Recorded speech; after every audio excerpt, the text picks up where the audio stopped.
Wishing a happy Juneteenth to our tons of black listeners.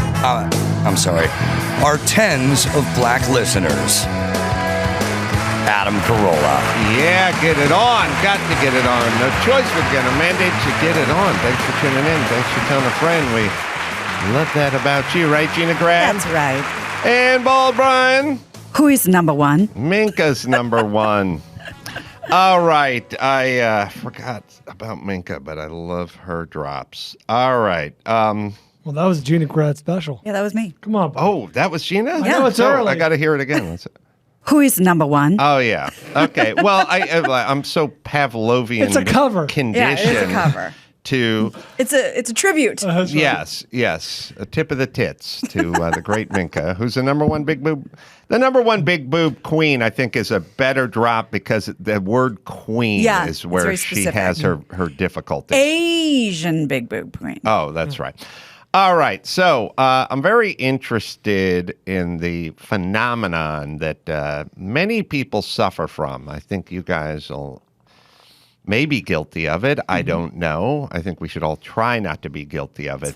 But when you have interactions with people, especially sometimes people you collaborate with or people you live with or are married to or what have you, kids sometimes, you have exchanges, you have discussions. And by nature, many of these discussions you have, because they're sort of spontaneous, you don't exactly have all the answers. You have thoughts. Some people have this sort of overwhelming desire to prove their point. Actually, each side probably has a strong desire to prove their point. Sure.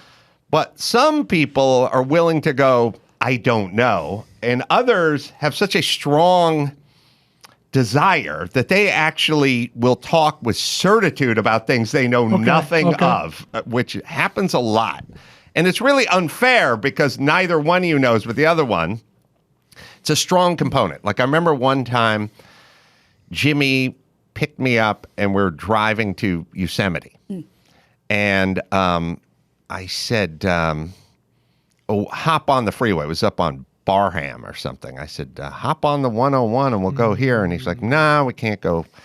We didn't do it. And then we went down the other way on Barham. And I said, don't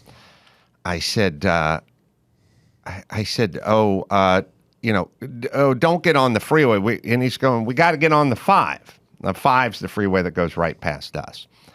And I said, so he said, we're going to hop on the 101 or the 134, like heading for Pasadena, and then we're going to get onto the 5. And I said, you can't get from the 134 to the 5 heading toward Yosemite. You can go toward downtown, but you can't go the other way. There's no ramp. And he said, I took it yesterday. Oh, well. And I said, wow, I've lived in this. I grew up here, and I've never seen that ramp. Brand and he new. said, I took it yesterday. I went to Costco in Burbank. I took it. Okay. All right, well, you win this argument then. So we got on the 101, and then we got off on Victory and cut across. And I said, what happened to the ramp? Now, he had a strong desire to do something, and that's his wiring, and that's how we're going. Now, I don't even call it lying. It's just my desire has overwhelmed the facts. He believes it 100%. Right. Now, it works a lot of time for a lot of people, but a lot of people have that. And it always puts you at a deficit because you're just arguing about the stuff that is, and they're constructing things as they go. And so I just had this discussion with, and it's a gene or it's a thing. Some people just have that thing. Many people, most people, I would say, have that thing. I was just talking to Mike August. Mike August has a living embodiment of that thing. That thing. Oh, you're going to hate Venice. So I said, although you would never call Mike August a liar. No. And you would call him a fairly accurate guy, but he also has a strong desire for things. And when you have a strong desire for things, you're able to construct things. So I said to him, I've had a million of these discussions with him where he said, there's this thing in Salt Lake City. They want you to do a blah, blah, blah. And I said, when is that? And he said, it's August 19th, 20th. I said, I'm in Monterey. I'm pretty sure that's Monterey weekend. Right. That's the car racing weekend. And then he said, this is the first one. He goes, no, I think that's the weekend before. Oh. And I said, I don't know. I've seen a few emails. Wait a minute. When did you have this conversation with August? Earlier today? I had one yesterday and then one today. Gina, Interesting. we got an email from Mike August 72 hours ago outlining the dates with the number. Days ago. I know. August Well, 9th. before you get too incensed, I think that was based on this conversation. Oh, So okay. it wasn't. I was going to say, if he sent that email that has this conversation, Very this smart. man it needs gotta to be be examined. Well, now we're in the tumor areas, Yeah, but this no, is bad. it's what inspired the email. But so he said, the Utah thing's 19th, 20th, and then Monterey, that's the 13th or whatever it is. And I said, I don't think so. It's usually the third week, or it's usually a little further than halfway of the month. It'll be the 17th, 18th, or however the calendar lands. And he said, no, I think it's whatever. And Sticking to his guns. All right, well, go ahead and check, but I think I know the answer. And then he went ahead and checked, and sure enough, it is on that week. And then we got our email. Right. So then you got your email. Then I had the conversation today, which is, how about this? No. They said they will send a private jet Ooh la la. To Monterey? to Monterey. Oh, now you're the Ooh, big just dogs. one of many. Yeah, that's right. The airport is sort of between the Airbnb and the track. I always see the beautiful planes flying Striking in. distance. And then you go from there to Utah. You do your thing. I said, maybe. I have to kind of figure out what time and what day and, maybe. And then I said, Monterey's a little further from Salt Lake City than L.A., right? And he went, no, it's closer. Oh, well, What? there you go. Right. Okay, because Salt Lake City is pretty far north, and so is Monterey, but I haven't looked at a map in a while, so you tell me what the result is. I never use a map. I use my arms. I'm always like, and I'm pretty good with the arm thing. Like I said, it always bothers me when I'm in a commercial building and someone goes, yeah, I'm out in Santa Monica, and they point toward Valencia. I'm like, turn it around, exactly. turn it around. And they're like, why? And I'm like, because you're pointing to fucking Valencia and Santa Monica's behind you, or don't point at all. Well, I'll this accept will be that. fun. Gina, where's Santa Monica? Quick, point. Wait, quick. It's like, Yeah, I that's would kind move of- it. I would move it. Maybe a little more a little more forward. But at least I'm facing the right direction. Yeah. So Nailed it. So all I'm doing is pointing, and I'm like, Monterey is that way. I'm pointing toward my back, and Utah's more that way. And I have LA closer. I have the answer. And he goes, oh no, it's not. They're on this same parallel, he said, or something. Maybe The line of longitude? Yeah, equidistant. the prime meridian. And so I was like, look, it's a private jet. It's, who cares? Yeah. But just for sake of argument, I think Monterey's a little further away from Salt Lake City. He goes, no, it's closer. And I go, are you in front of your computer? And he goes, no, I'm walking. Sure. I go, okay. And we hang up the phone, and I call Chris. Yeah. You couldn't just look this up on your phone. I was driving. Distance in miles from L.A. to Salt Lake City, 688. And from Monterey to Salt Lake City is 835. Which one's bigger?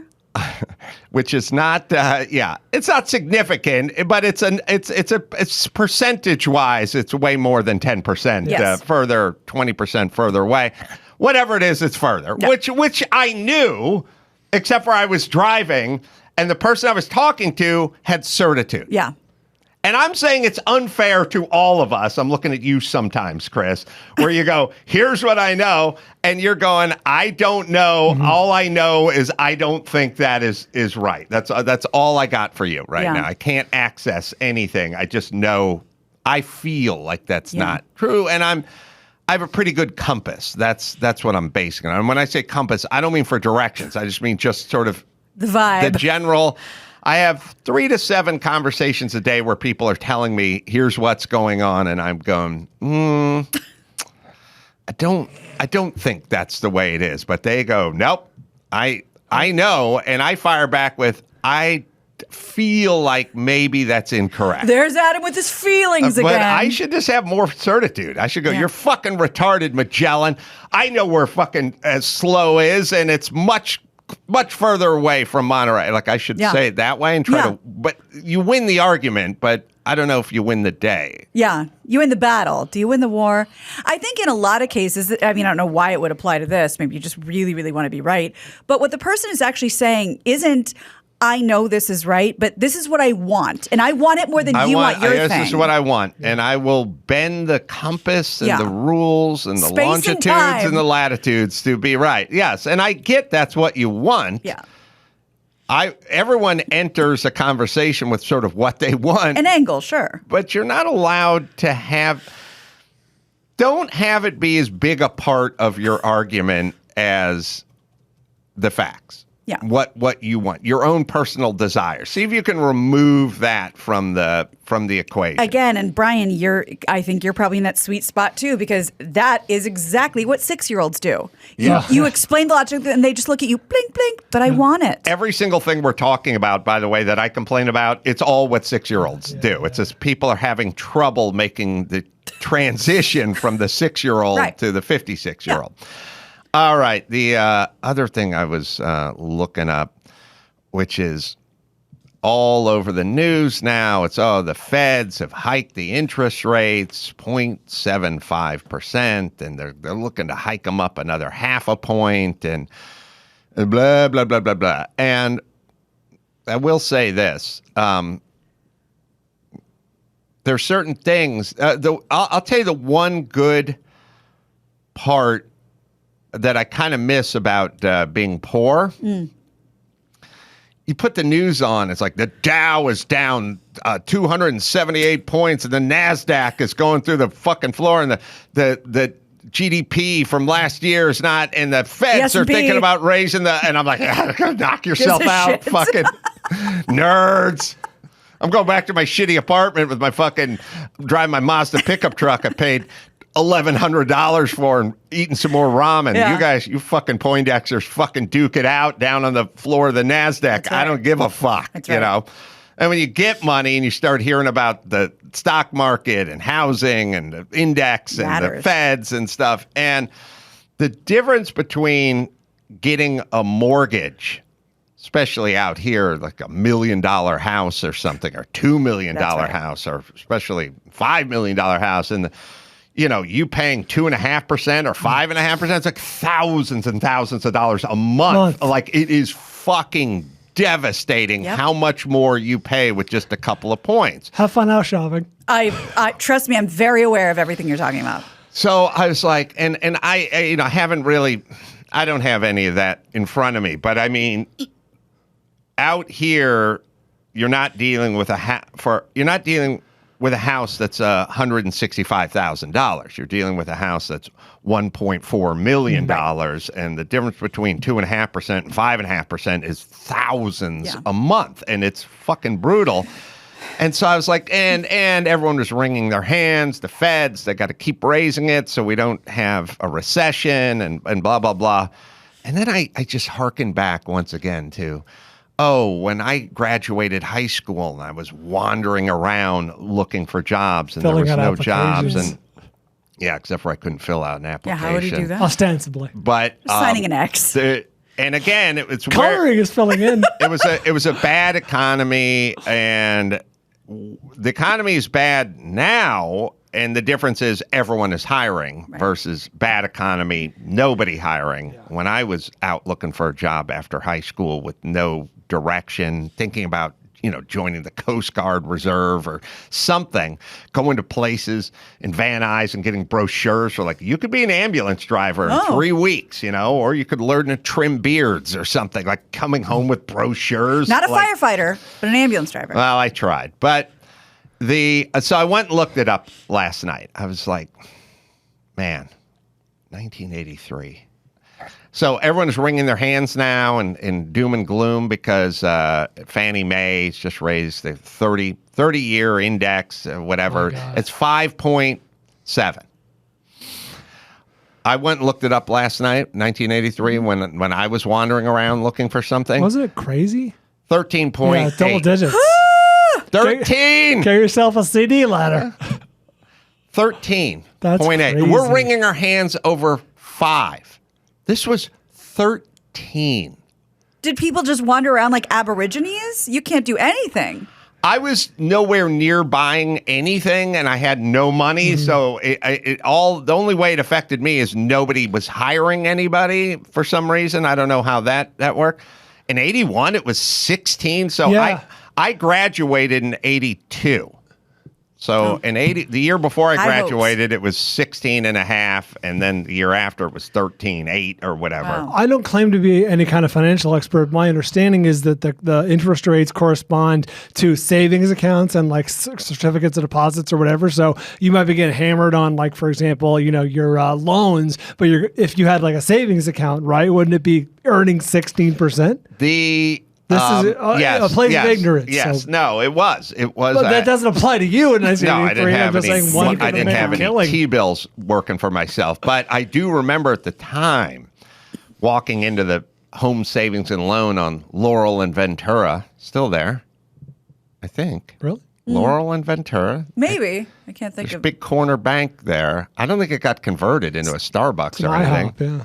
possibly. Laurel and Ventura. Next to the old Chris will like- Dupars? Yeah, across the street from Okay. I remember going Brian, in there and don't worry seeing.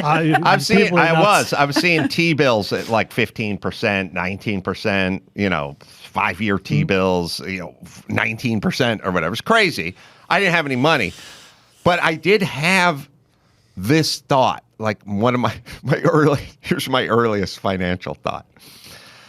I was probably cleaning carpets and making $160 a week, or maybe less, because let's just say I was making $160 a week. At that time, I remember thinking, and I wasn't figuring taxes or anything. It was like if you made, $100,000 a year, you were rich. Yeah, it's still there. It's the First Republic Bank now. Mm-hmm. So I remember thinking, I'll bet you Molly Ringwald has $1 million in the bank. Mm-hmm. And you could be Molly Ringwald, and you could have $1 million in the bank, and you could be at like 13, 15% compound interest. Mm-hmm. No, or not even compound. You just could live off the interest. Off the juice. You'd make $130,000 a year.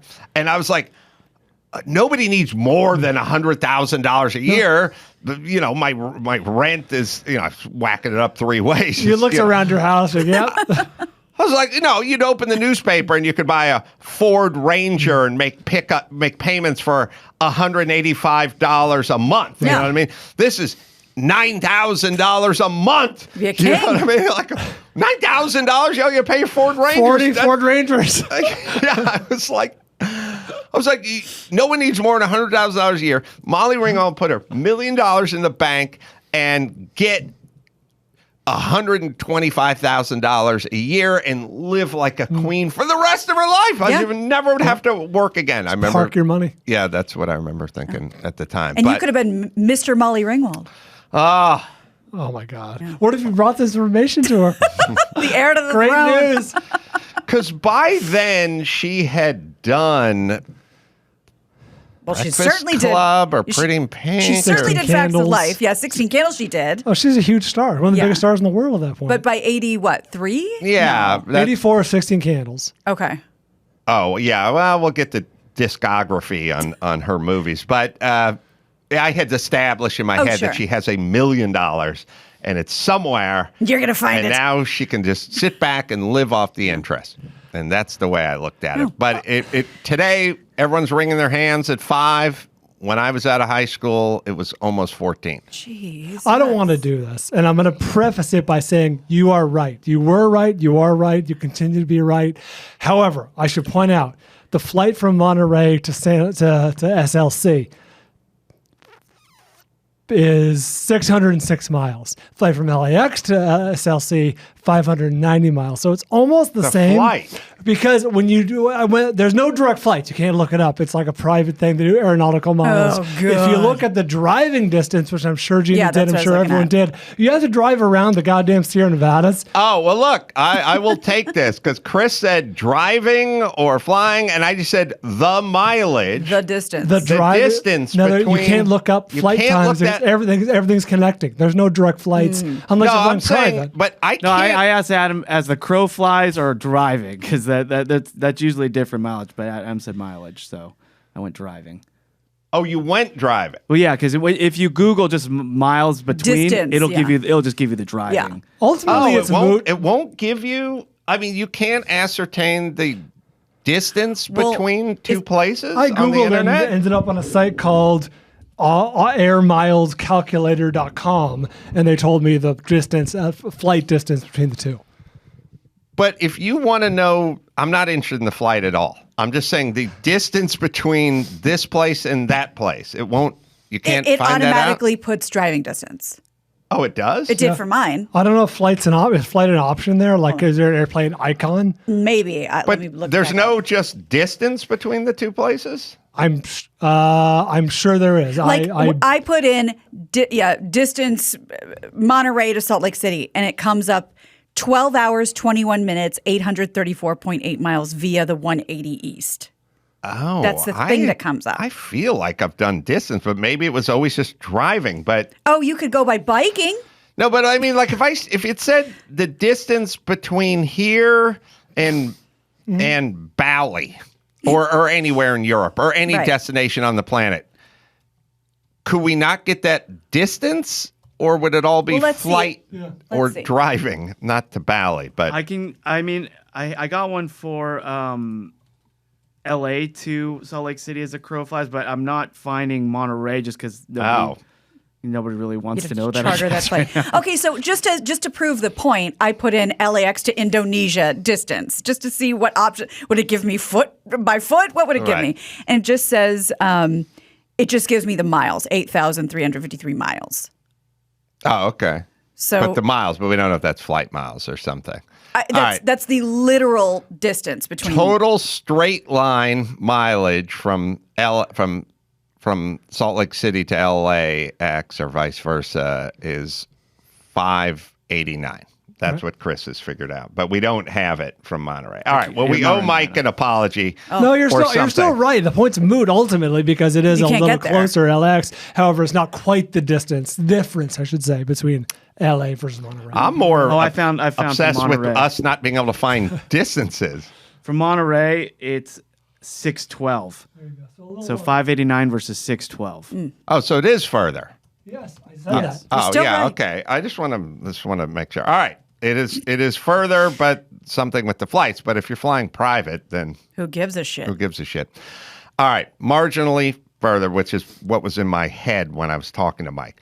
All right. Let's see. We have Brian came across a bumper sticker he wants to discuss. That's one way to put it. Okay, so we're all familiar with the Prius with the festooned and Sure. coexist Sure. and save the way. Put up a picture just for example. We all know what we're talking about, right? The Prius that's just Absolutely. covered in sort of empty sort of liberal messaging. You get the idea. Yeah. Yeah, it's all the platitudes. You see it a lot out Healthcare here. for all. It's all say no to war. You can blame John Lennon for his Imagine, like no borders, no possessions, no hate, no harm. Like imagine, It all sounds great. imagine. Yeah, but it shouldn't be.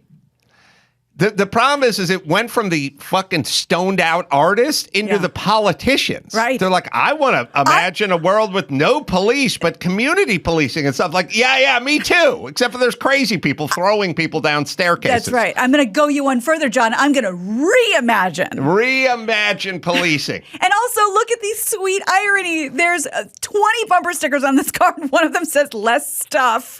Oh, that's good. That's good. Yeah. All right. Yeah. Say no to war. Sweet irony. This person is pro-child and pro-family and pro-choice, Sure. and they want less stuff and their health care for all. Again, it's hard to argue about health care for all. The question is the execution of health care for all. Sounds good. And it's hard to argue with say no to war. I completely concur. I would love that. You got to tell Putin that. Yeah. That's how. Unfortunately, that's how it works. So this is the example. This is a Google image, I'm sure. Okay. I pulled up. I was in the freeway, going pretty fast, so the picture might be blurry. I was behind a similar but very different individual. Put that picture up, and you tell me. Oh, you wow. tell me. What are we doing I want to here? talk to. I want to talk to intellectually honest Adam Carolla, wherever he is. Find him. The guy who used to say on Loveline, "Would you rather live next door to a bunch of potheads or a bunch of meth heads?" Find that guy. Bring him in the studio. Potheads. And then I want to ask him, which guy would you rather live next to? I don't know what's written on These What's are he trying to paragraphs. say? Okay, so these are custom made vertically to his work truck, and they are screeds against Elon Musk. Fauci's up there, Biden's up there. There's Hunter Biden stuff on the side of his car. There's Hunter Biden stuff. Obama. This is a big. This is a project. Let's not call it a car. This is a big truck. This is like with a lift gate on the back of it. This is a moving billboard. This took a lot of coordination. Yeah. These are not haphazard bumper stickers. No. Yes. Is that some masonry symbolism all the way to the left? There's a The lot Illuminati? going on. This is a big flatbed pickup industrial. This isn't a pickup truck. No. This is a work industrial, almost like you'd see Caltrans truck next to the side of the freeway with a big lift gate in the back of it. And look, everything is like perfectly sized. Like he worked Beautifully done. I'd worked let on the this. guy handle my outdoor advertising needs. That much I'll give the devil his due there. Indeed. So he hates Obama. He hates a lot of things. Biden. He hates Fauci. I get that. I don't know why he's hating Elon Musk, but he feel like he Power got lumped broker in. kind of thing. And then who's on the right? I don't know if you can upper zoom right. it. Is that Trump I and think Biden? that's. Elizabeth Warren? What? I was going 60 miles an hour. At Well, this point, so. we'll pump it up and see what we can see on the right. Yes. So It looks like Trump and Biden. Trump and Biden. That's Trump and Biden together. This is more manifesto car Sure. than it Yes. is like I don't doubt this guy leans one way over the other, but he has more buckshot. You know what I mean? Are you He's- suggesting this is a movable red flag law? I'll simply say, Gina, if inject yourself with truth serum. Someone says to you, "Oh, there was a school shooter, and we impounded his vehicle for evidence." It's one of these two: the Prius or the truck. Which one is it? Your life depends on it. Probably not I the think we all know coexist the guy. answer. I think we all know the answer. Yeah. The bottom left one's the only one that's legible in this photo. It says white males matter. That's right. That's Donald Trump. Too. This guy. All right. So here's my argument to this. Everyone would say this guy's doing the school shooting. There's no doubt about it. My argument is there's 7,000 Priuses for every one of these guys, That's maybe true. 25,000 Well, that's why I took a for picture. everyone. This is so unusual. And the Priuses are setting the policy. This guy's not setting the policy. So I set his still own policy. argue the Prius is doing more damage to community. But if someone shoots anything up, I Find want him. this guy's dump truck. Although, Brian, maybe the guy just purchased the truck used and, Sure. and that was on it. We cannot As know is. for sure. I jumped to conclusions. I should be. This is me being intellectual honest. I'm You know more what? interested in this guy's relationship. Look how long those screeds are. Look, Yeah, it's worked on just that. paragraphs. I got to say, for LA traffic, this is a plus because I find myself just sitting there. Yeah. Staring at whatever model the guy in the Mercedes is badge in front of me. Right. This at least gives you something to Yes. do. If you're in traffic, this is a If you're in godsend. traffic, This is a the old godsend. toothpaste tube in the bathroom before cell phones. You know, you got to have something to read. Yeah, it's the tire rotating industry newsletter pamphlet that's at the Big O tire place Right. when the guy goes, it'll be another 25 minutes, and you're just sitting there staring at that coffee pot that's burnt, and you go, fuck it, I'll read anything. Do you have anyone's manifesto? That sounds more interesting. Oh, good. Also, is a brick let out.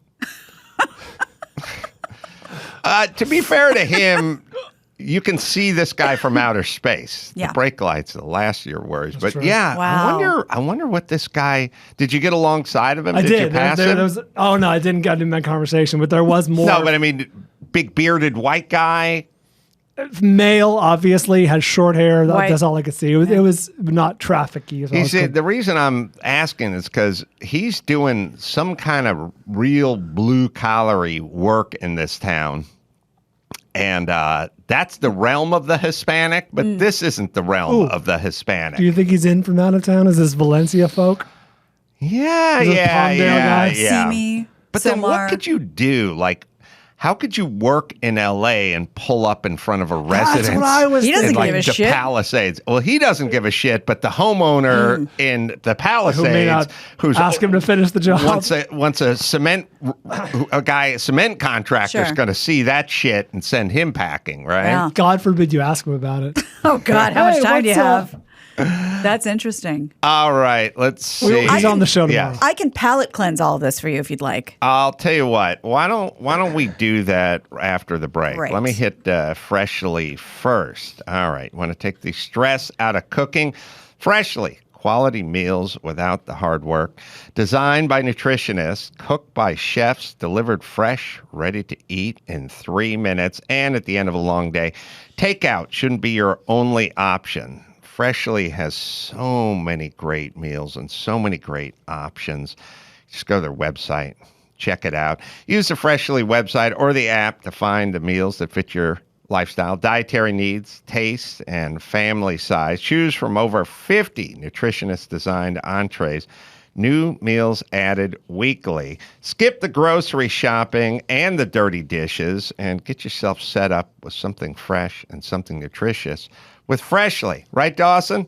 Stop stressing about dinner. Right now, Freshly is offering our listeners $125 off your first 5 orders when you go to freshly.com/ACS. That's $125 off at freshly.com/ACS. All right, we'll take a quick break. We got Rotten Tomatoes to play. We got a palate cleanser from Gina, and we got it all right after this. It's time to check Adam's voicemail. Hi, guy. Yo, Ace Man, I work on a crew of about 11 to 12 guys.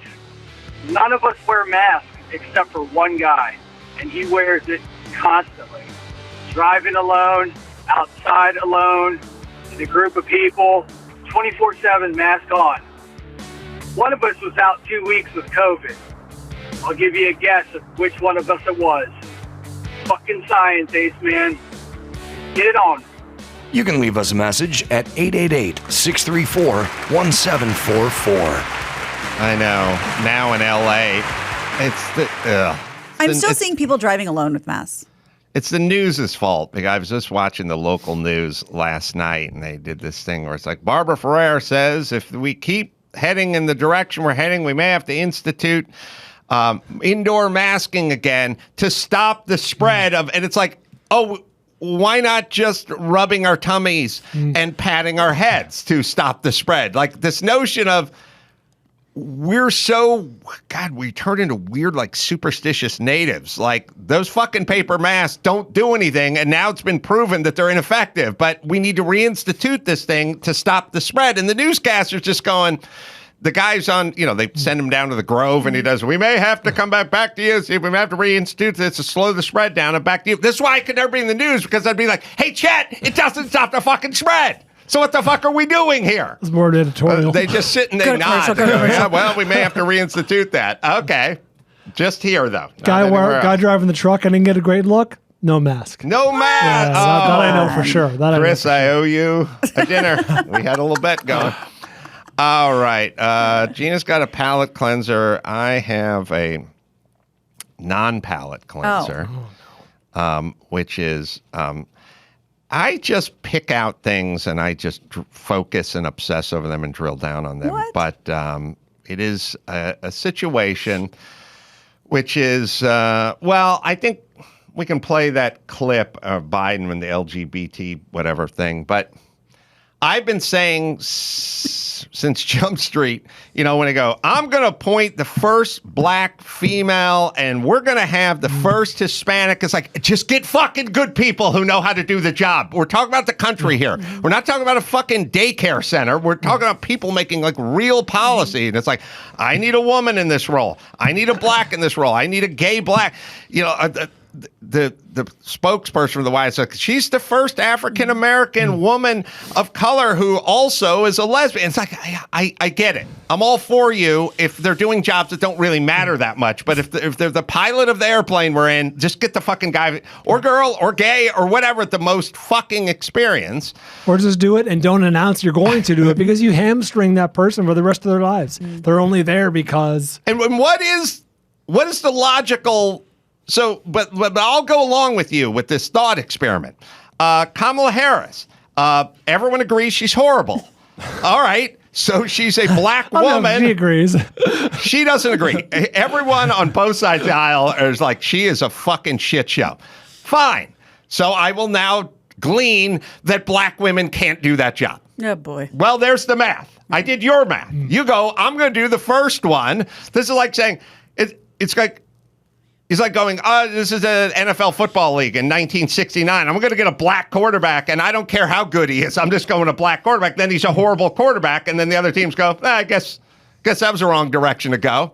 You're fucking up your own point. When you hire someone that's incompetent just because of their skin color, you actually set the movement back. If you think about it, you're setting it back. So, they can be whatever color and whatever proclivities they want, but they need to be good first, and then that moves it ahead.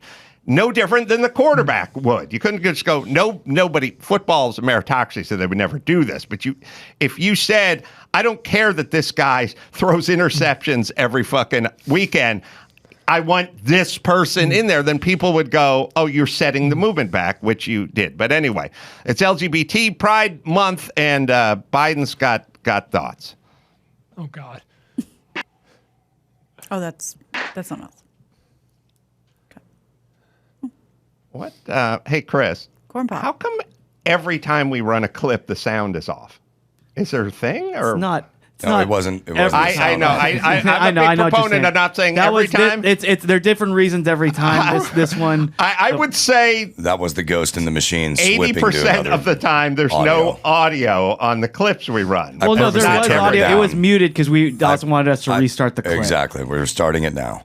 So the audio was fine. The audio worked fine. Okay. Pull it to the beginning. Stop it. Pull it to the beginning. Gaslight us. It's a different thing. Are you guys with me? It's different every time? Stop it again.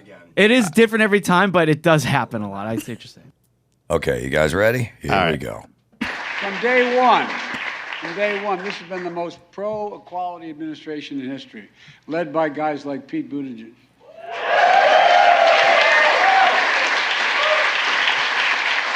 And so many others.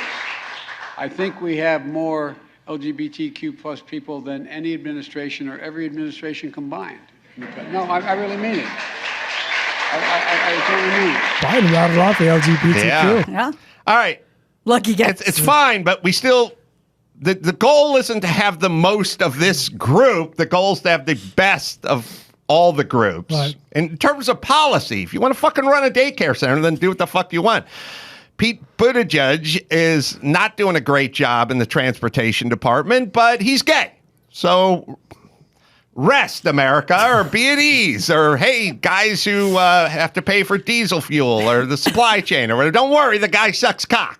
You can rest. Rest easy now. The guy in the truck that's getting 6 miles a gallon who was in front of you and paying $7 a gallon, he can rest easy. Indeed. Knowing that Pete Buttigieg sucks cock on the weekend. I know it's a concern Rest to him. easy. I'm sure that was a concern. All right. I think I have a happy compromise. Oh. Look at how the uniter.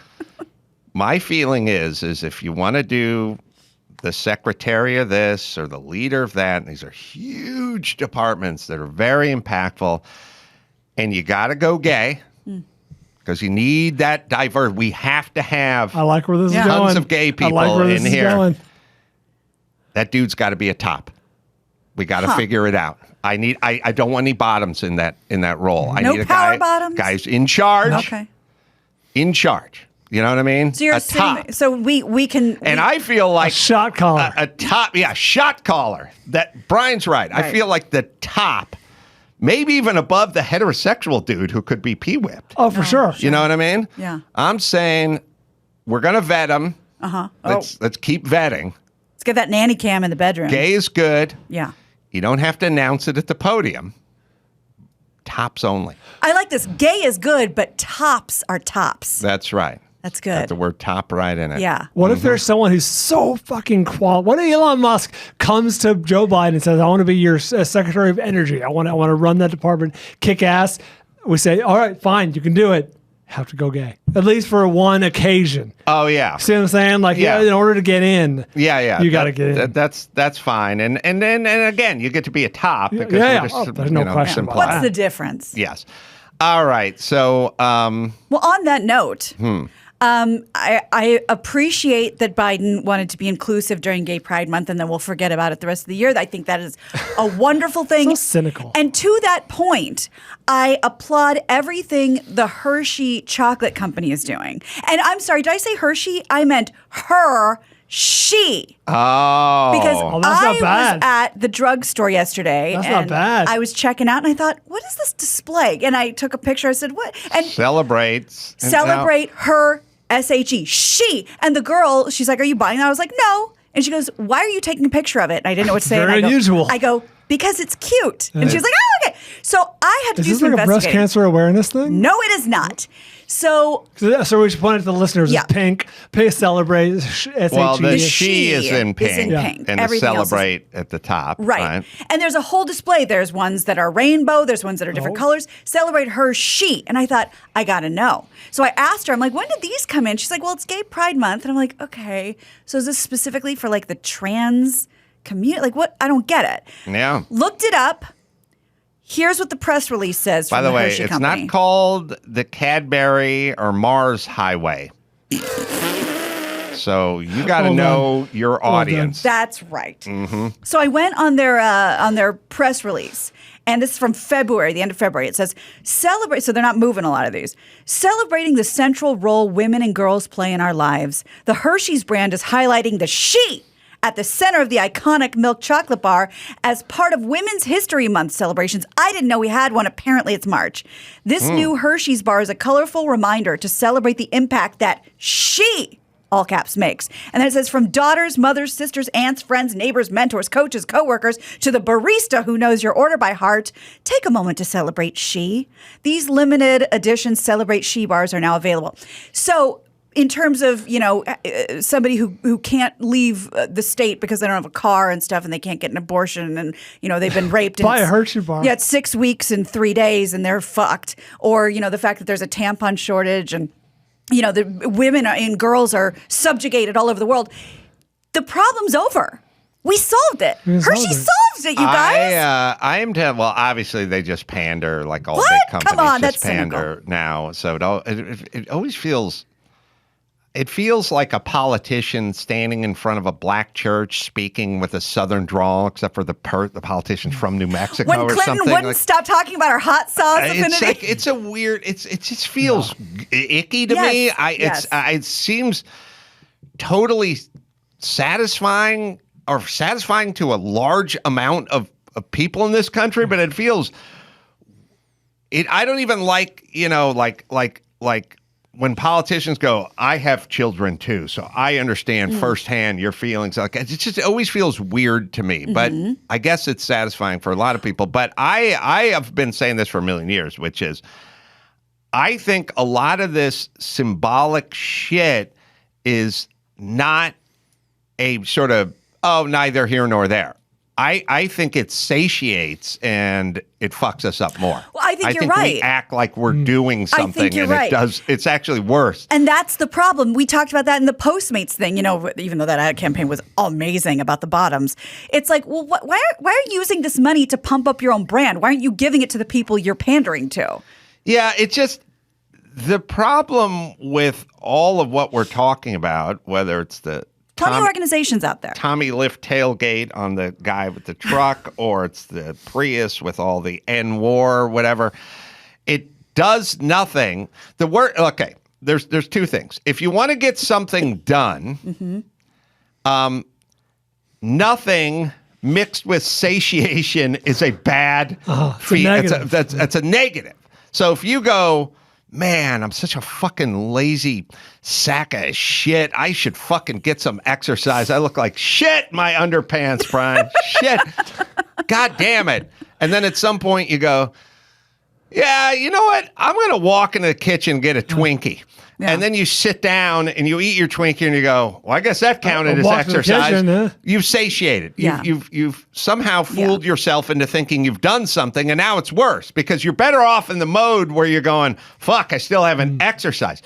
This is, and you run into this with people all the time. Like, have you ever had these, you know, sometimes you'll get an assistant or somebody and you'll go like, boom, what's going on with my airline miles? And they go, I called. And I go, well, what do we got? And I go, they didn't call back, you know? And I go, when was that? 7 years ago. And I'll go like, okay, you feel like you've done something. Yeah. But this is actually worse. You've done nothing. Right.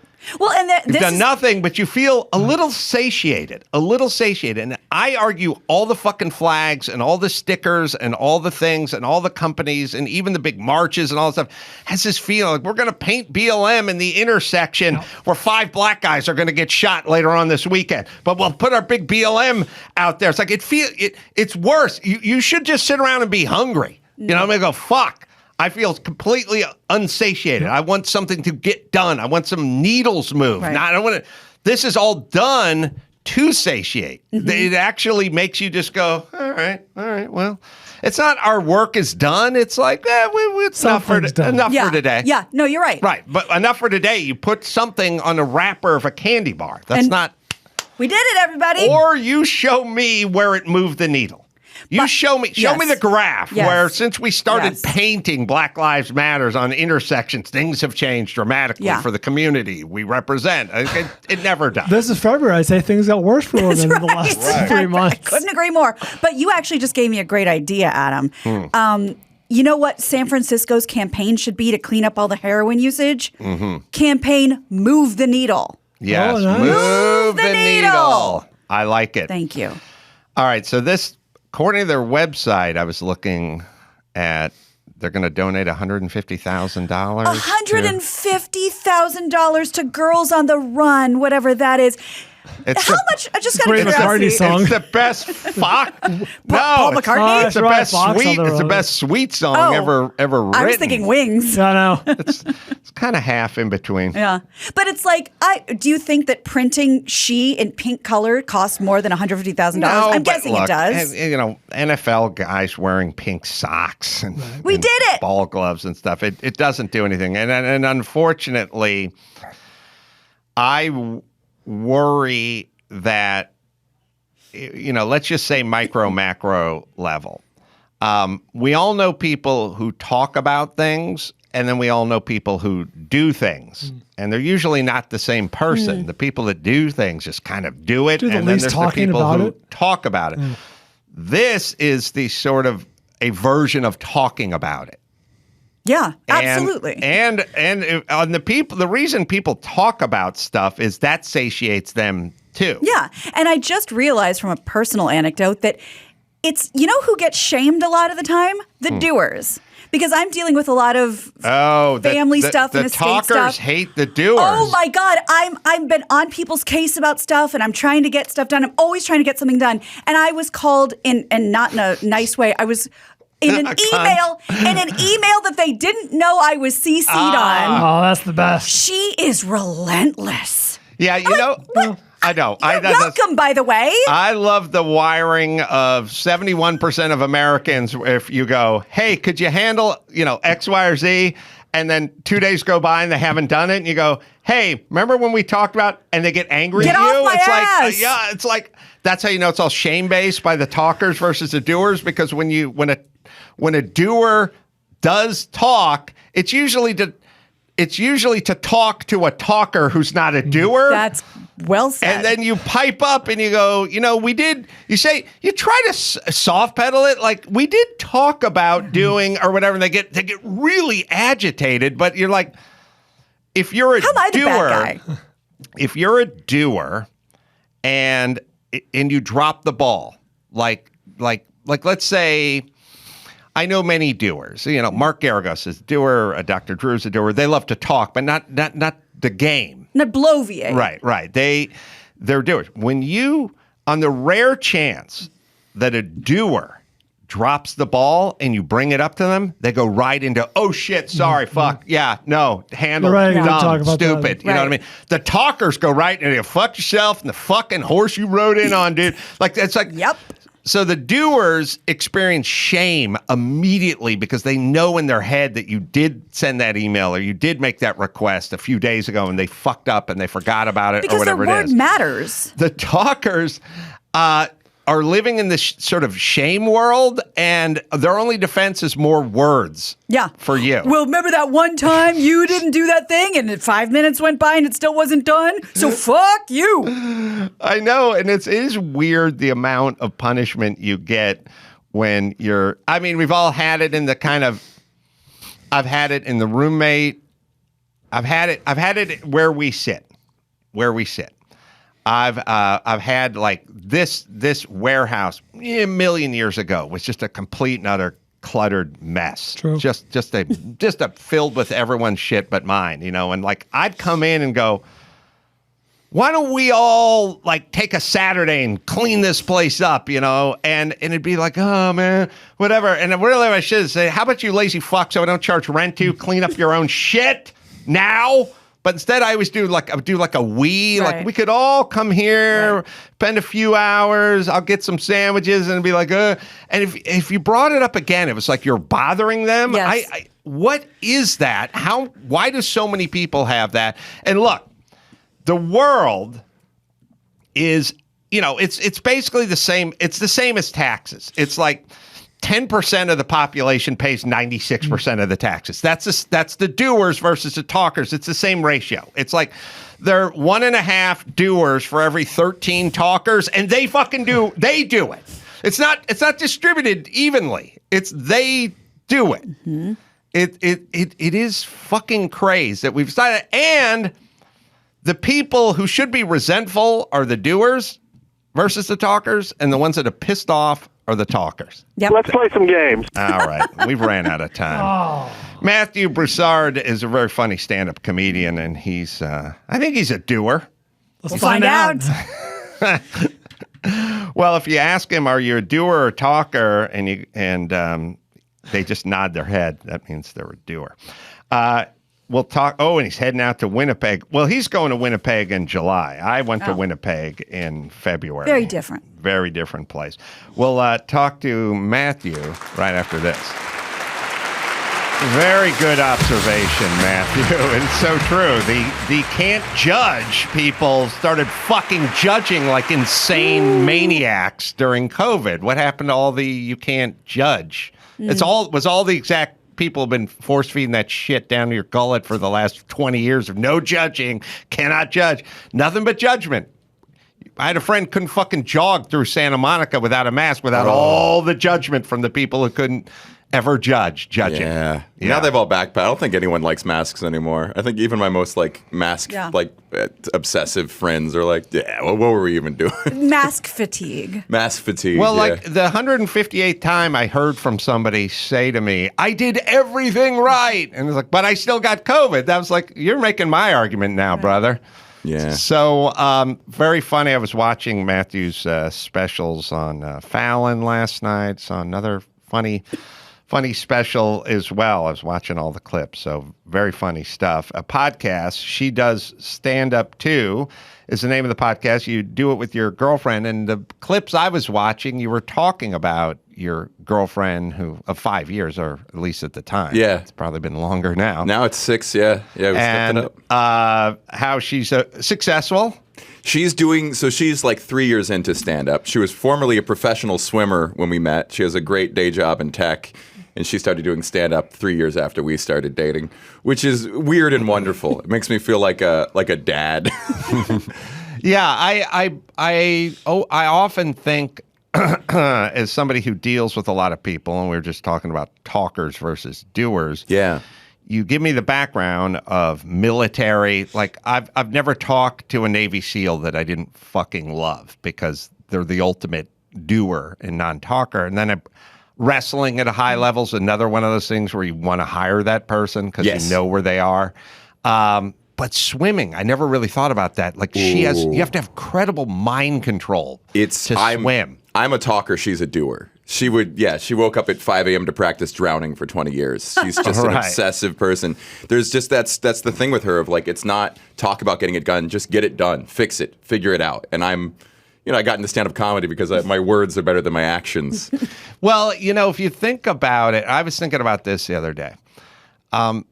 Exercise, repetitive motion stuff, like running on a treadmill, or just the Soul Cycle or whatever you're into, or just long distance running or rowing, whatever. Right. The super repetitive shit.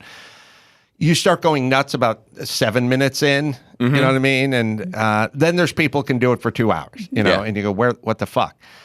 But you have the advantage now. If you're running on the treadmill or whatever it is, rowing, jogging, you have your earbuds in and you're listening to some book or some podcast or something, and it can keep you from going insane. When you're in the fucking pool, no music, no TV, nothing to watch, no monitor, no earbuds, no music, no oxygen. No oxygen. You're just staring at a tiled wall that you're getting marginally closer to before you go back and do the exact same fucking thing 3,000 times. 2 hours. So that person has incredible control over their mind. Right. Yeah. Right? The part that impresses me the most with her is like, I can kind of understand doing the workouts, but the amount of discipline you need once you get out of the pool and then go stretch and then go do weights and make sure you eat well all day and make sure you go to sleep. You don't stay up too late watching YouTube videos. That's the real discipline. What you do in the downtime, the good habits you have during the day, because we all have those moments of weakness after the workout where you can kind of undo all of the good you put in. The swimming's the excuse. Hey, I already swam for 2 hours a day. Fuck you. Yeah, 20 minutes of cardio and I'm eating whatever I want. So does this manifest itself in many different ways in her life? Yes. It's I feel a lot of pressure to do well in everything I do, to live up to her expectations. Maybe being judged a little bit around the house? Yeah. I mean, that's her. I respect that. I want to be more like her. Pressure makes diamonds, but it also causes minds to collapse. And she has, I'll call it out, she has more breakdowns than me because she deals with a lot of anxiety. Kind of how she was raised with swimming. You have to have this feeling that if you slip up a little bit, everything's going to fall apart. Because if you logically look at your life, you're like, why am I doing all this? But you have to become a little crazy. So she carries that with her. Everything's high stakes. Everything's life or death. And I'm way more, I'm like depressive a little. Like I just get down on myself and then don't do anything all day. Whereas the more frustrated she gets, the more she does, which makes her more frustrated. So she spins out and I just wallow in self-pity. You know what we need in life and out of partners is the partner equivalent to the German Shepherd that's in the back of the Forbes magazine for $25,000. Which is the picture is the kids hugging the dog while the dog sits on the lawn. Like the dog looks like it's keeping a vigil, but they have that 4-year-old with his arm around it. Kids. Yeah. But some fucking nut job hops the fence, fucking gonna disembowel. So you got that laid back with the kids. Unfortunately, partners are hard. Yeah. You either get the fucking dog and they're biting your ass too and mauling the kids, or you got my dog, which is stretched out on the sofa farting somewhere, and I didn't care who breaks. The whole Manson family could move into my house, and Phil would go make friends with them. Yeah, just lick their hands. Hey, Tex, you got a treat? You got a treat, Tex? So what we're asking for in people is turn it on, then fucking turn it off. Yeah. When you're hanging. Right. But it's hard to get the people that are on to go off. Yeah. Right. But the people we love the most are those people. Yeah, The Rock. The Rock is a guy who is just like when you see him in interviews, he's happy-go-lucky. I'm sure if you see him in the gym, he's scring and throwing weights around. He has 2 switches, and then he's got his cheat day meals. You know what I mean? He's just like us. I hate to bring it up so often, but like I love Mark Garagos for that reason. He's a fucking like a tiger in the courtroom and stuff, but nobody better to have a fucking drink with. But in the green room. Yeah, just fucking shoot the shit with. Like you want that focus and that energy, and then that sort. You want my Labrador when you're hanging, and then you want that German Shepherd when the shit goes down. That's what I like in entertainers. That's why I'm like really captivated by very successful entertainers. Someone like Jimmy Fallon is this lovable, affable guy. He's so fun and easygoing, but I'm sure when the cameras turn off, he has to crack the whip to keep a show like that running. Any of those people, they have there must be a side of them you don't see. Like when the stuff came out with Ellen, I'm like, she's of course it's a daily show. She's like a lesbian from Louisiana. I'm sure she can be prickly at times. Specifically. She's more prickly than a lesbian from Louisiana. The problem, so when you're doing a show, and I've done a few shows, is all you do is tell people what went wrong after the show and what needs to be fixed so it doesn't happen again. And it turns out people hate that, but that's really all you can do. Right. I think Daily Show calls it like a post-mortem. Yeah. Yeah. Oh, it's interesting actually thinking about that, which is I did a movie, had to interview the Enzo Ferrari's son, one of his sons, and whatever. And Ferrari, you go into their place in Modena, it's just a room, and it's where they have their conferences and their discussions and stuff. And in the room is all broken parts. It's all shit that failed.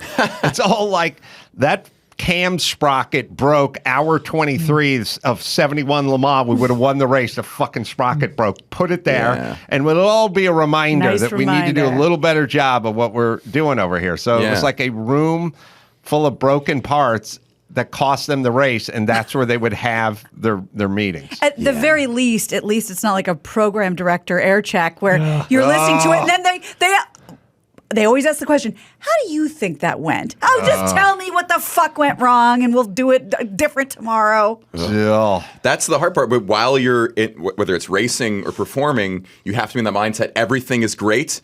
Everything is set up. You can't think about all the things going against you. You have to think, I'm going to do my best in this moment. I'm doing well. So you're like, as an actor, you have to think everything you're doing is right. If you think what you're doing is wrong, it is wrong. But then the second the cameras turn off or the event ends, you have to think, now you have to scrutinize everything that wasn't correct. So you have to go from everything is perfect to everything is failed.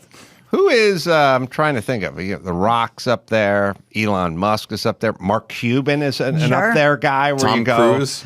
Well, I don't know that he has crack a beer mode. That's what I'm saying. No, he doesn't. I'm saying who, and let's figure out the ladies too. Like who has the take care of fucking business and then crack a beer I mode? have the one to beat. Feel free to throw your examples. Reese Witherspoon.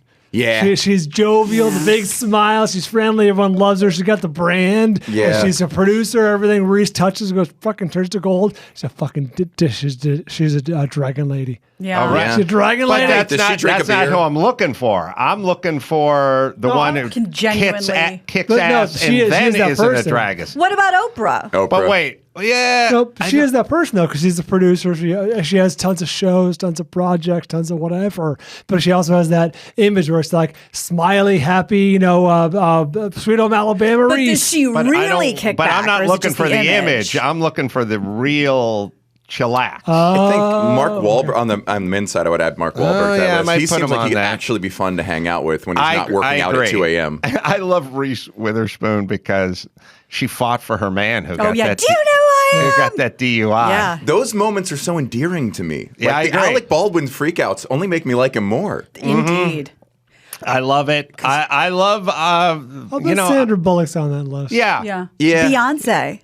I don't think. I don't know. You don't think she no. kicks I think back? women- She has like 3 kids. I think the harder part with women is women kind of aren't allowed to be that. Like, I Hershey's guess fixed Tom Hanks until recently, Right, maybe. yeah. But the question with like a Beyonce or any of these people is, and I figured this out because I used to be a sort of carpenter to the stars. Oh, boy. I did Katie Seagal from Married That's with Children's right, House. yeah. So. ooh, from Futurama. Yes. Yeah. Sons of Anarchy. Leela. Although that was in the future when I was doing her Rama, but here's the real key. So and they have to picture now. Have to picture Tom Hanks versus Ellen versus Oprah versus Beyonce. If they came pulling up into their home and your truck was in the driveway, blocking their shit. Yeah.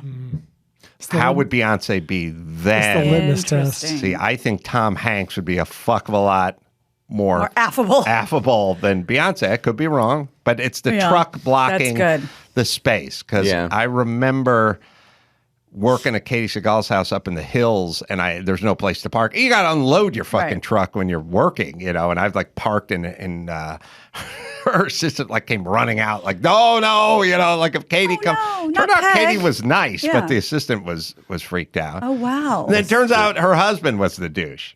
Oh, really? Oh, really? Yeah. What's his name? I think it was Jack White. Oh, different guy. Different Jack White. It was White. Maybe it was Jack White. Different Jack White. Drummer. Oh. From the Rick Springfield band. Is he? Really? Yeah. Was he less successful than her at that time? I think you guys may share some componentry here.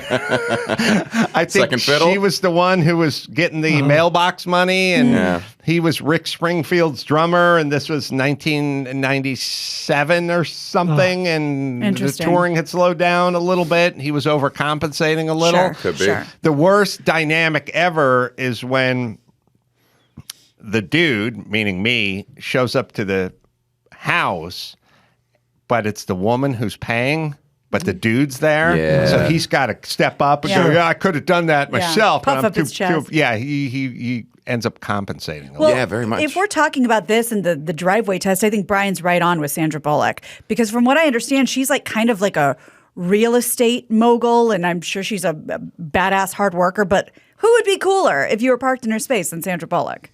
I don't know, but I hope. I hope. I would think so. I would hope. Lizzo seems like a chill person. She's very Lizzo successful. would be the other way, though. I think Lizzo would start apologizing, then start crying, and then like go into a shame She'd be spiral like, about you her. a bad bitch for parking in my space. Right, hold my bag, bitch, and then move your truck. Yeah. There's none of those women freakouts. The Alec Baldwin breakdown when they yell at a flight attendant. When women do it, I don't think we find it as cool. It's just that screaming, let me talk to your manager energy. We don't give women the same credit for that There's kind the of double stuff. standard. Yeah. Yeah. I should yell more. A woman should punch more. someone. If a woman just like straight up punch someone, I'd be into it. Well, they're punching each other now. Yeah. I've noticed women throwing down. That happened in my middle school. Girl fights were way more entertaining. Oh, really? Yeah. Where were you? They go for the hair. I went to a middle school in Corpus Christi, Texas, and I was in the magnet program. I cheated. Spring break year round. Yeah. Oh, it's just a lazy little town. I was in the magnet program, and they put the magnet program in the lowest scoring school to bolster their scores. So it was a poorer school. There was gang violence. There was teen pregnancy rate. Yeah, it was tense. It was very tense. They wanted to pad their score. Yes, but they kept the smart kids and mixing them in with the troublemakers, and then get the overall scores higher. It was very tense. It was, and the magnet program was diverse. They did a good job of pulling from every racial group. But the public school kids there, the local kids, were more monolithic. And if you were white, you were very, very likely in the magnet program. So I was more of they knew I was one of those kids who got the better treatment from you did. They did with magnet what we do with basketball. Sure. Like my school had 25 black kids, but they're all in sports. Right. Like you knew who they were. The tall guy comes by with the Letterman jacket. Oh, that guy's bust in. Like he's a ringer. Like in Fast Times at Ridgemont High or something like that. But they did the kind of reverse Forrest Whitaker thing, right? Yeah. They did Whitey in this school, magnet, right? Yeah. Yeah, and the girl fight, I remember one girl fight where it was just instantly they had each other's hair and they were on the ground. These are black girls? No, this was, it's South Texas, so mostly Hispanic. Oh, mostly Hispanic. Yeah. Oh, so my concept was extensions were created initially to just be terror weapons for women of color who fought. Like Will Smith's pants. Right. Flag fighting. Yeah. Well, no, like a lizard's tail. It evolved. You know what I mean, to get away from the predator. I'm not making this up. Yeah, we have to. You want to go out and throw down with some big old hoops that are stuck through your ear and your natural hair going down your fucking waist? You're going to get your ass kicked every Saturday. Yeah. Smart. Yeah. So Lee press on nails, clip-on earrings, and clip-in extensions. Yes. I'm made sold. For women of color to fight. Did not realize that. You don't know? I didn't know. You didn't know? Like No. when a porcupine come shoots on. its spines or something? Yeah. Yeah. Go look to nature. You'll find all your answers. I didn't realize that. Tearaway hair. Well, it's true. If someone gets you by the fucking bun and that thing's welded to your head, you're going to be in for a fucking thrashing. That is why, in women's self-defense classes, they say, which good luck, that women shouldn't wear ponytails when they're walking alone on the street because they're easy to yank. Oh, the most satisfying thing I've ever seen in my life was a very early UFC fight back when they were like, we don't really have rules. We just have this cage, and our rules are no rules. And some dude came in there looking like, was that G.E. Smith from the Saturday Night Live band? Fucking long hair, throwing it around. And this guy had a big hair and is like throwing it around. And he had like a ponytail or something. The guy just grabbed it like a fucking handle, and he just kept ramming his head into his knee. He just like, and they didn't have rules, so they didn't like, we never thought of no hair. Oh yeah. Wow. They just grabbed it and just fucking used it like a handle. My It's a great mom fighting almost strategy. My mom almost got murdered by a gorilla because of that. Really? Yes, Do tell. my What a cliche. It's true. We've said it a million times. My grandfather was a very renowned pathologist, scientist, and it skipped many generations. But he was a genius. And in those days, in the 50s, 60s, whatever, they had like the sad monkeys in the cage, in the science room, whatever, in the lab. Oh, right. And my mom was in there, and my grandfather apparently walked out to go get something. When he walked back in the room, my mom had a ponytail. She was maybe 7 years old, and he saw the gorilla reaching for her and was just going to slam her back against the cage and got her in time. That's how to fight. Oh, That's right. the right way to fight. Hippie wood shop in the 70s, man. You Oh, get that fuck. long hair caught in a drill press, and fucking pull your scalp That's off. right. Like it's Yeah. So you gotta have tearaway hair. That's what I'm Tearaway saying. hair. Point. I learned that I learned something surprising recently. My dad, who passed away a couple years ago, was he was a scientist. He was like a real studious, like thoughtful, quiet guy. I learned he was a brawler in high school. He was a fighter. He was a poor Cajun kid. Real insecure because his family was one of the poorest at the school. He was always like had a chip on his shoulder for being uneducated. He had like a gold tooth in the front of his mouth, and people stepped to him wrong. Apparently, he would stand up for himself. Who Good. informed you of that? My uncle, his brother. Oh, that's better. That's Yeah. a good story. Yeah. Yeah, it's crazy that the sides of because he had me at 47, so I only met him as an old man. I never knew him without gray hair. Interesting. So they had this whole history. He kind of transformed when he got out of the bayou and got an education. He kind of was ashamed of where he came from and tried to become this other thing. Aha. Yeah. Overcompensation's the Yeah. best. Yeah, it's great. Yeah. And then later in life, I think he started to take more pride in his heritage and that he came from this place that's interesting. And I'm glad the story went the direction it did because my dad was super button down, studious guy, and then he died, and we found his porn stash. I thought this is where Some we're really heading. dark shit. Yeah, I did find European. my dad's porn stash. He printed the porn. Oh, wow. Photocopy prints. What an old school. I mean, yeah, just That's an older that's a guy studious who's man. caught. Yeah, it's out of Just time. laser jet Analog. printer. That's Off good. of images off a computer. This was like 2000s when it took a Yeah. while to down like an image. You saw it slowly load from the top. Just old school. He was like, "This is a good one. Got to save this one." Wow. My ADD is never on like more showcase than when I'm looking through porn. Just tab, open, tab, save this for later. I'll go this. When he was just like, let's find 3 good images. That's a keeper. What is so Dad's porn stash, and you can find Chris. Rest assured, the Man Show bit that I was deadly serious about. I could have corrected this problem if your dad, before the tragedy. too But late now. Did Yeah. you? How did you come across the porn stash? What is protocol for porn stash? What I'm saying is, what if you don't discover it? What if a sibling discovers it, or mom or Right. stepmom? Should there be, I wanted you to have this? Should there be incinerator?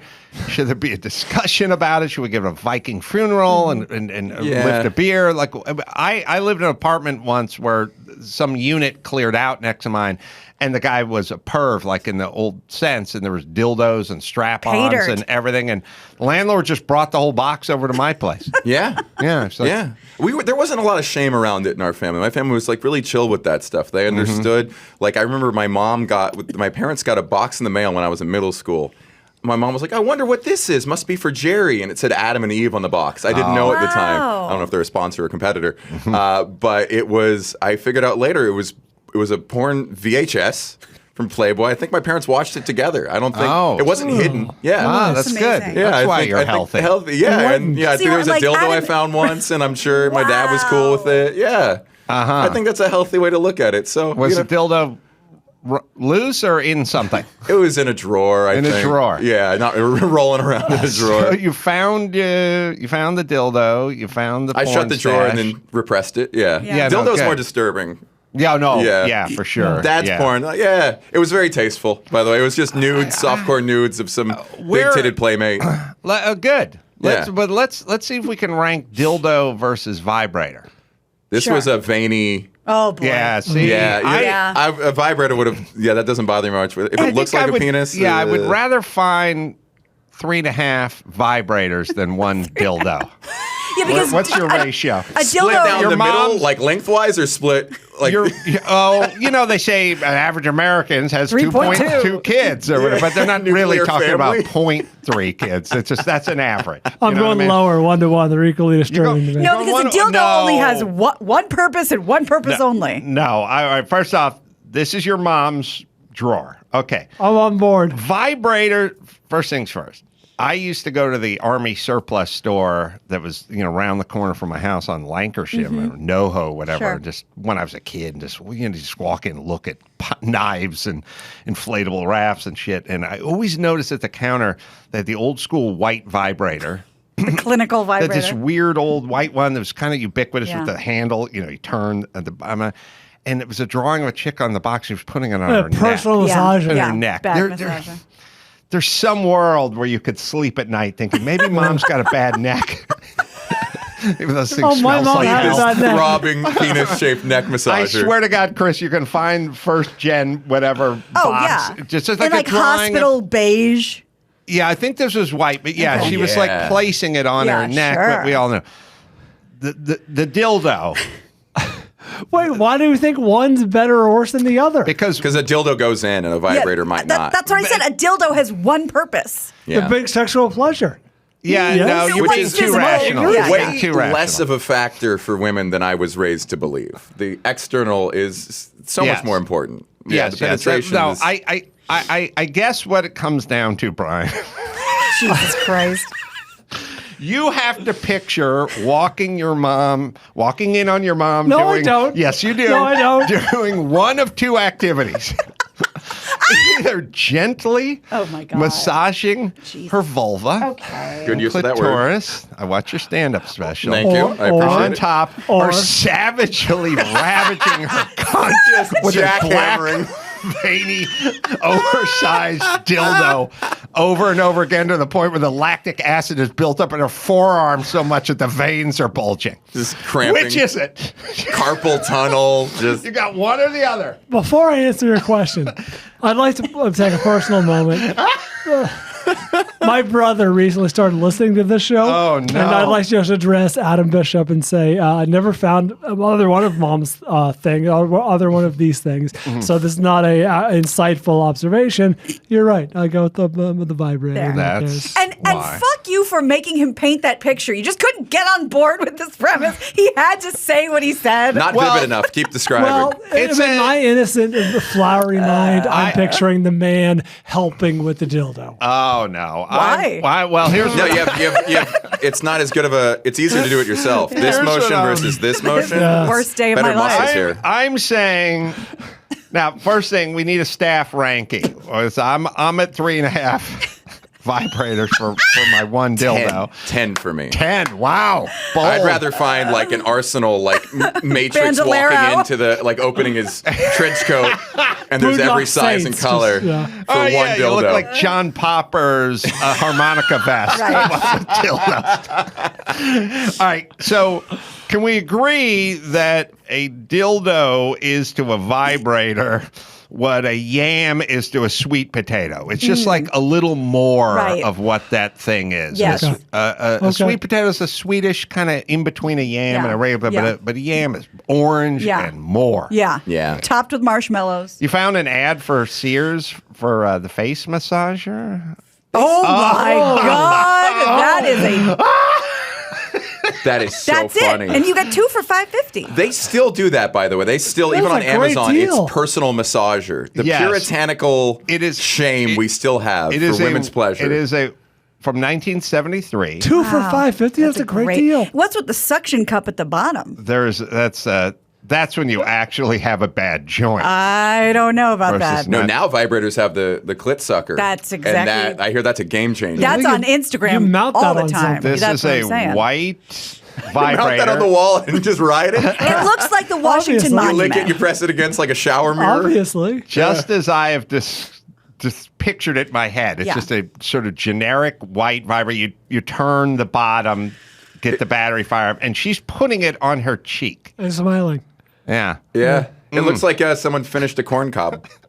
Then she goes out and her friends are like, Betty, your cheek smells like tuna. What's up? Oh, boy. I'm still picturing this box, if you can find it. All right, we didn't find it. This is good enough. It's a personal massager. God damn. Yeah. 2. I found porn once. I was in high school and I was jogging through my neighborhood. At the bottom of like a hill, someone had thrown like 40 porn DVDs out the window, and they were just lying on the ground. What a mistake. Yeah, and this was when the internet wasn't as good for porn, so I walked past it, like filthy porn, like pictures of anal on the DVD. Like just on hardcore, cheap porn. Yeah. There was a sweet spot from like 99 to like 04 where DVD porn was it. Because I couldn't stream the shit. Right, and I picked it home and I brought it home and watched it, and it was just very low quality. Like, there's a scene that ended poorly, clearly, and they just did like a star wipe. A cutaway? Yeah, into the next scene, just real cheap stuff. And I just want to know what happened. Did the guy just realize he had an addiction and just said, I got to change my life and threw it out the window? Or did his wife find it and like, you're disgusting, I'm leaving you, and throw it out the window? But I just always think about how it ended up there. I think we need to define our porn stash with and I don't know how we define it, but at some point, your stepmom or your dad or whomever finds the porn stash, and then they think that's your porn versus you retrieving discarded porn. Sure. Which is the difference between finding $20 on the ground or stealing someone's wallet. You know what I mean? Yeah. It's literal sloppy seconds. Yeah, I had gay porn. I had Colt Roundup. What's that? What is that? Colt Roundup was a magazine. It's a Western themed. Colt Roundup was a gay. It was not even a magazine. It was kind of a brochure or something. Leaflet? Had like you know, like if you ever go to Catalina and someone goes activities to do, and you grab one of those things. There's like 13. You could go scuba diving or drive on the boat with the glass bottom. It was kind of like that for porn. I don't know where the fuck I got it. I thought it was funny. Did you watch it straight through? Did you make it to the whole thing? I looked at it, and I'm not gay, so I didn't derive any pleasure out of it. But it was porn, and I took an oath to never throw away porn. Right. Yeah. You know what I mean? Yeah. Like I was sort of like a soldier who was taking care of the enemy when they were injured because of the Geneva Convention I'd signed. You know, and POW. And then also I found great pleasure in the fact that all the dudes just had their dong hanging out. Nobody had a boner, but everyone was chubbed up. So they all were giving the illusion of like, hey, this is just how you caught me. Like the Bellagio fountains, you know, kind of at an arch. Yeah, you caught me stepping out of the shower, but with a little glycerin on your cock and kind of chubbed up a little bit. They all had the same kind of arc. It was like, I'm just hanging this way. And then there was one guy named Toby. You'll never forget. Who looked like Dave Coulier. And he was in a Hawaiian shirt with puka shells. It was just his headshot. And I was like, you think you're so fucking hot, I don't have to see your dong, Toby? The Because you're not even that good looking. Where do you get off? Yeah, that's literally. Where am that's I what I'm supposed to get saying. off? As I was saying, like, well, who is this Toby guy? Just I'm supposed to beat off to just your face, and you look like Dave Coulier in a Hawaiian shirt with puka shells. And I remember thinking about that a lot. Yeah. And then Indignant. Then I hid it, and at some point my dad found it. So now he's got to assume Did he buy you puka shells to support you? He doesn't care. But I realized he doesn't know that somebody gave me this and it was a goof. And the more you protest. It's like your parents found the very disturbing anal porn. Right. If they found that, If they found it, they would have been like, "Fuck, we gotta lose her here." Intervene. Also, he doesn't take any good care of these. Look, they're all scratched up. Yeah. Really, no Yeah. respect for the art form. Yeah, they're literally soiled with topsoil. Can I ask a female's perspective? Yeah. So, in terms of visual arousal, an erect penis, would that have appeal to you, or would the chubbed up kind of? Is that something you might Is there like? anything arousing about a chubbed up but not fully erect penis, or do you just want to see? Yeah, no, I think that's good. Adjusting for inflation, your mind that'd be pretty big. Yeah, I think that's actually. I think you're right because we're used to. I mean, who's not used to seeing an erect dong at this point? But a half is a little more elusive, mysterious. where are we going? Less threatening. It has potential. Yeah, Yes. it has potential. All right. Yeah. I think I've nailed this down. Chris, is there such a magazine called Cult Roundup anywhere? I on can't the find anything, internet? and please let me Google stop it. looking. Please start looking. Yeah, if I were to- We've been looking. We Where I got buy- Can I make this equivalency, boys, with the half-chubbed hog? Yeah. The promise of the half-chubbed hog is I love that children's book. You go, did Michelle Obama write that one? The promise of the half-chubbed hog?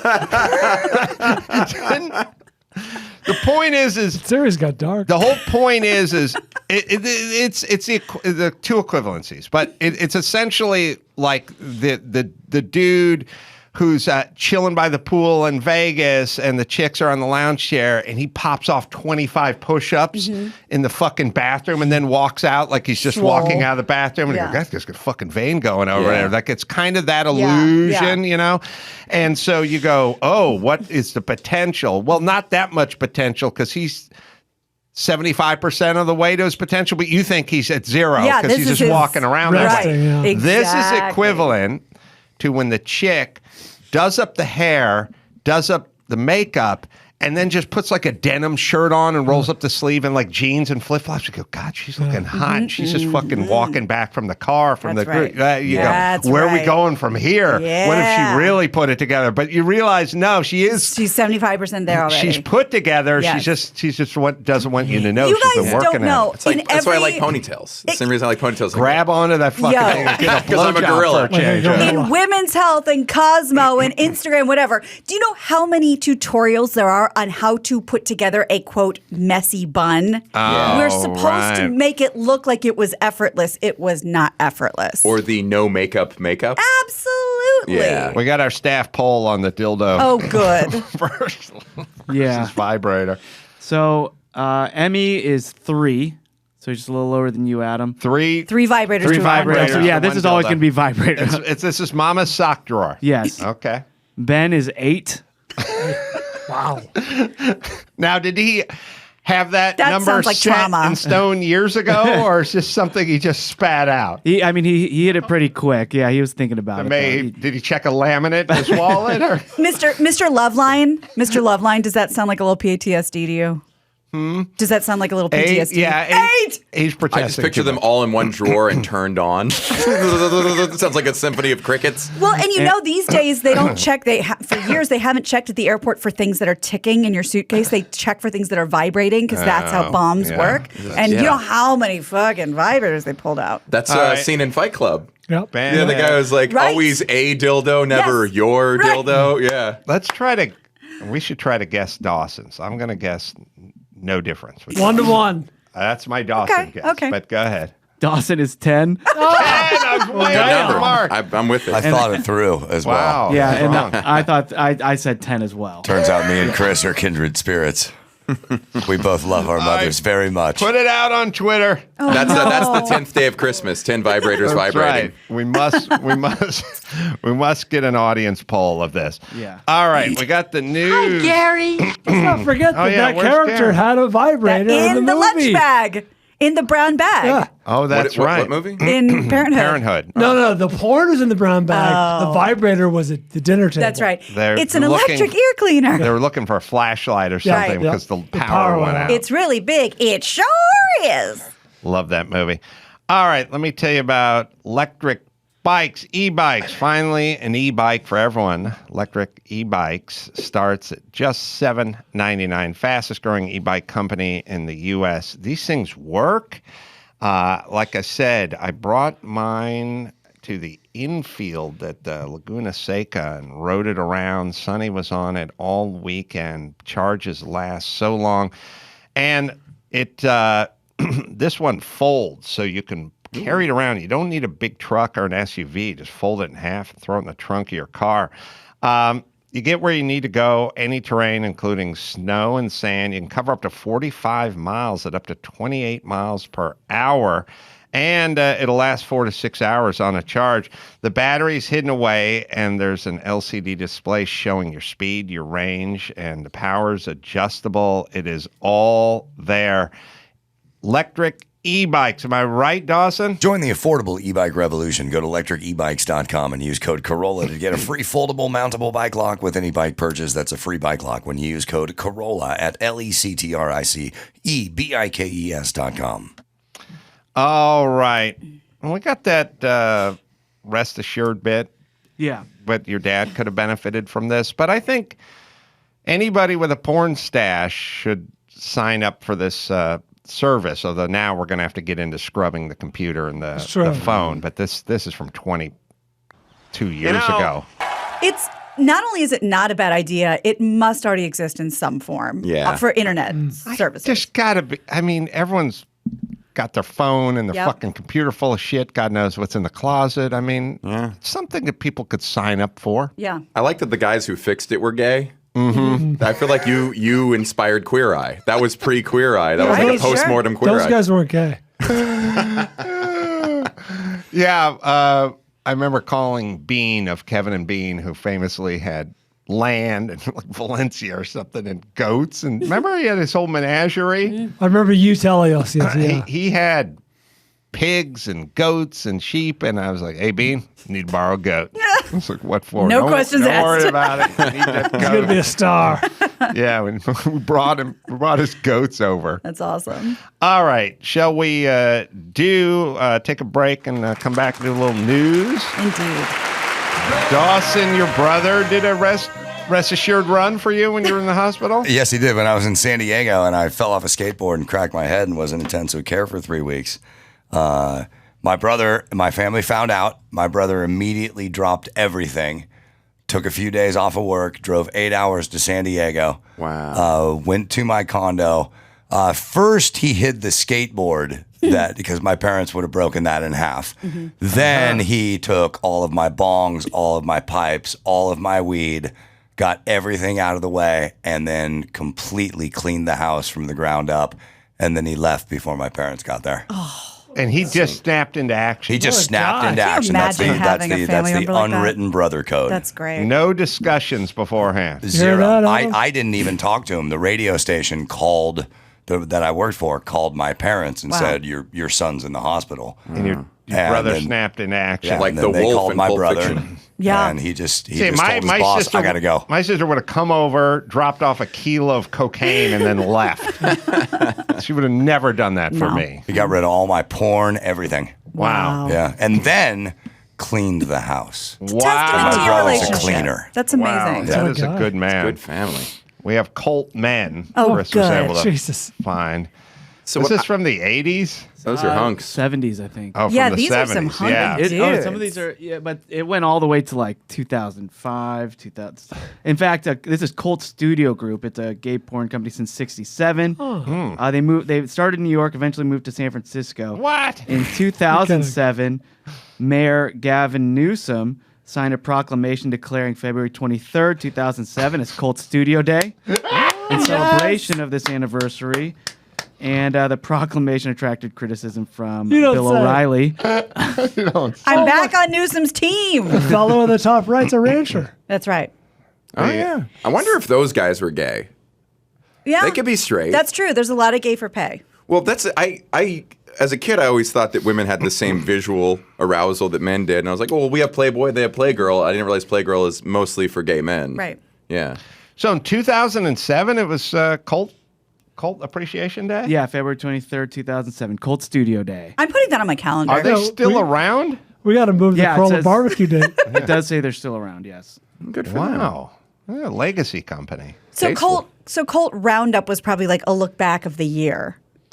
I guess. I don't know if you can copyright cult, but there's certain words you got to have that mean gay back then. There's Honcho magazine. Yeah, honcho. That sounds Like gayer. Yeah. you need to have a sort of Western theme meets a kind of gay theme, but you can't just go gays on parade. You couldn't back then. You had to come up with some sort of much like why? the woman who was putting the personal massager right. on her cheek. You couldn't, We all know. You couldn't draw a straight No. line. You had to kind of zigzag a little bit. I like the guy in the middle.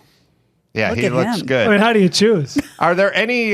Can you find Toby, the guy with the puka shells? And The one that got away, as Adam refers to him. I was like, That's a deep bowl. not gay at all, just staring right at the one guy with the headshot, going, "You think you're so hot, don't you? So fucking good looking that I don't get to see your cock." Those are like real men. Yeah. All right. Jesus Sorry. Christ. Go ahead. Well, let's talk about Newsom. I'm glad you brought him up. On Thursday, he joined Truth Social. President Donald Trump's social media platform, but he did it specifically to call out Republican lies, quote unquote. I'm going to let him explain why he joined. Here's the clip that's been posted of why he's on Truth Social. Hey, everybody, it's Governor Gavin Newsom, and I know we're all on this platform in search for the truth. But the truth is, I've not been able to find a simple explanation for the fact that we have a red state murder problem. 8 of the top 10 states with the highest murder rates happen to be red states. So the question is simple. What are the laws and policies in those states that are leading to such carnage? Now, the top murder cities are all blue. Yeah, I have Chicago's the list here. not a red city. The cities St. with Louis is not Baltimore. a red They're city. all the top cities that they do the most killing on. Newsom are all deep blue, bin blue, and have the strictest gun laws as well. So I Are would there any- counter with that. Big cities that aren't blue, though, I feel like past a certain population, like cities always go blue. Yeah, I agree. I don't know what is the biggest. Somewhere in Florida or Texas, Kansas maybe? City, maybe? Okay. Kansas City splits decently for such a big city. Yes, I'm from Kansas City, and I think we have a super progressive mayor. Yeah, I was going to guess like Houston or something. Yeah. Houston's blue. Houston Is had it? the first gay mayor of any major city. Wow. Yeah. Like, especially in red states, the cities go even bluer. Like that's like Like why Austin, yeah. Houston, yeah. It's Dallas is Atlanta. blue, Yeah. Well, Newsom's response to why. So basically, people are saying, What you are know, the top? Oh, I have so them he here. would say the top killing states would be like Texas. So like here, it's Louisiana, Mississippi. Alabama, Yeah. Missouri, Arkansas, South Carolina, Tennessee, Maryland, Illinois, New Mexico. And then people asked him, this is really hard to understand. So Newsom's response to, soft on crime cities in California, I'm just going to read you the direct quote about the issues that San Francisco's crime problem is having. And I'm just going to let you figure out what he's saying. He says, they want the streets cleaned up. They want a sense of order from the disorder they're feeling on the streets. Now crime's a component of that, but there's a lot of conflation of those issues, including mental health, open use of drugs, drug dealing, and the dirtiness in parts of the city. And tag, the DA was it, meaning there was some attachment of accountability and responsibility. Well, I don't know Does what that he's seem saying. like word salad to He anyone doesn't know else? what he's Yeah, I talking about couldn't either. follow But that. but here's what I would Like reading in a respectfully dream. ask It was Gavin bizarre. Newsom to do. Instead of pointing out that there's more murder in Louisiana, how about you fucking work on California? We'll get the electrical grid going, see if we can get some water, and we'll just see if we can lower little taxes, regulations, whatever. Just go on set all considerable brain of yours on California. Yeah, it's a weird And, thing for a governor to kind of point out other states.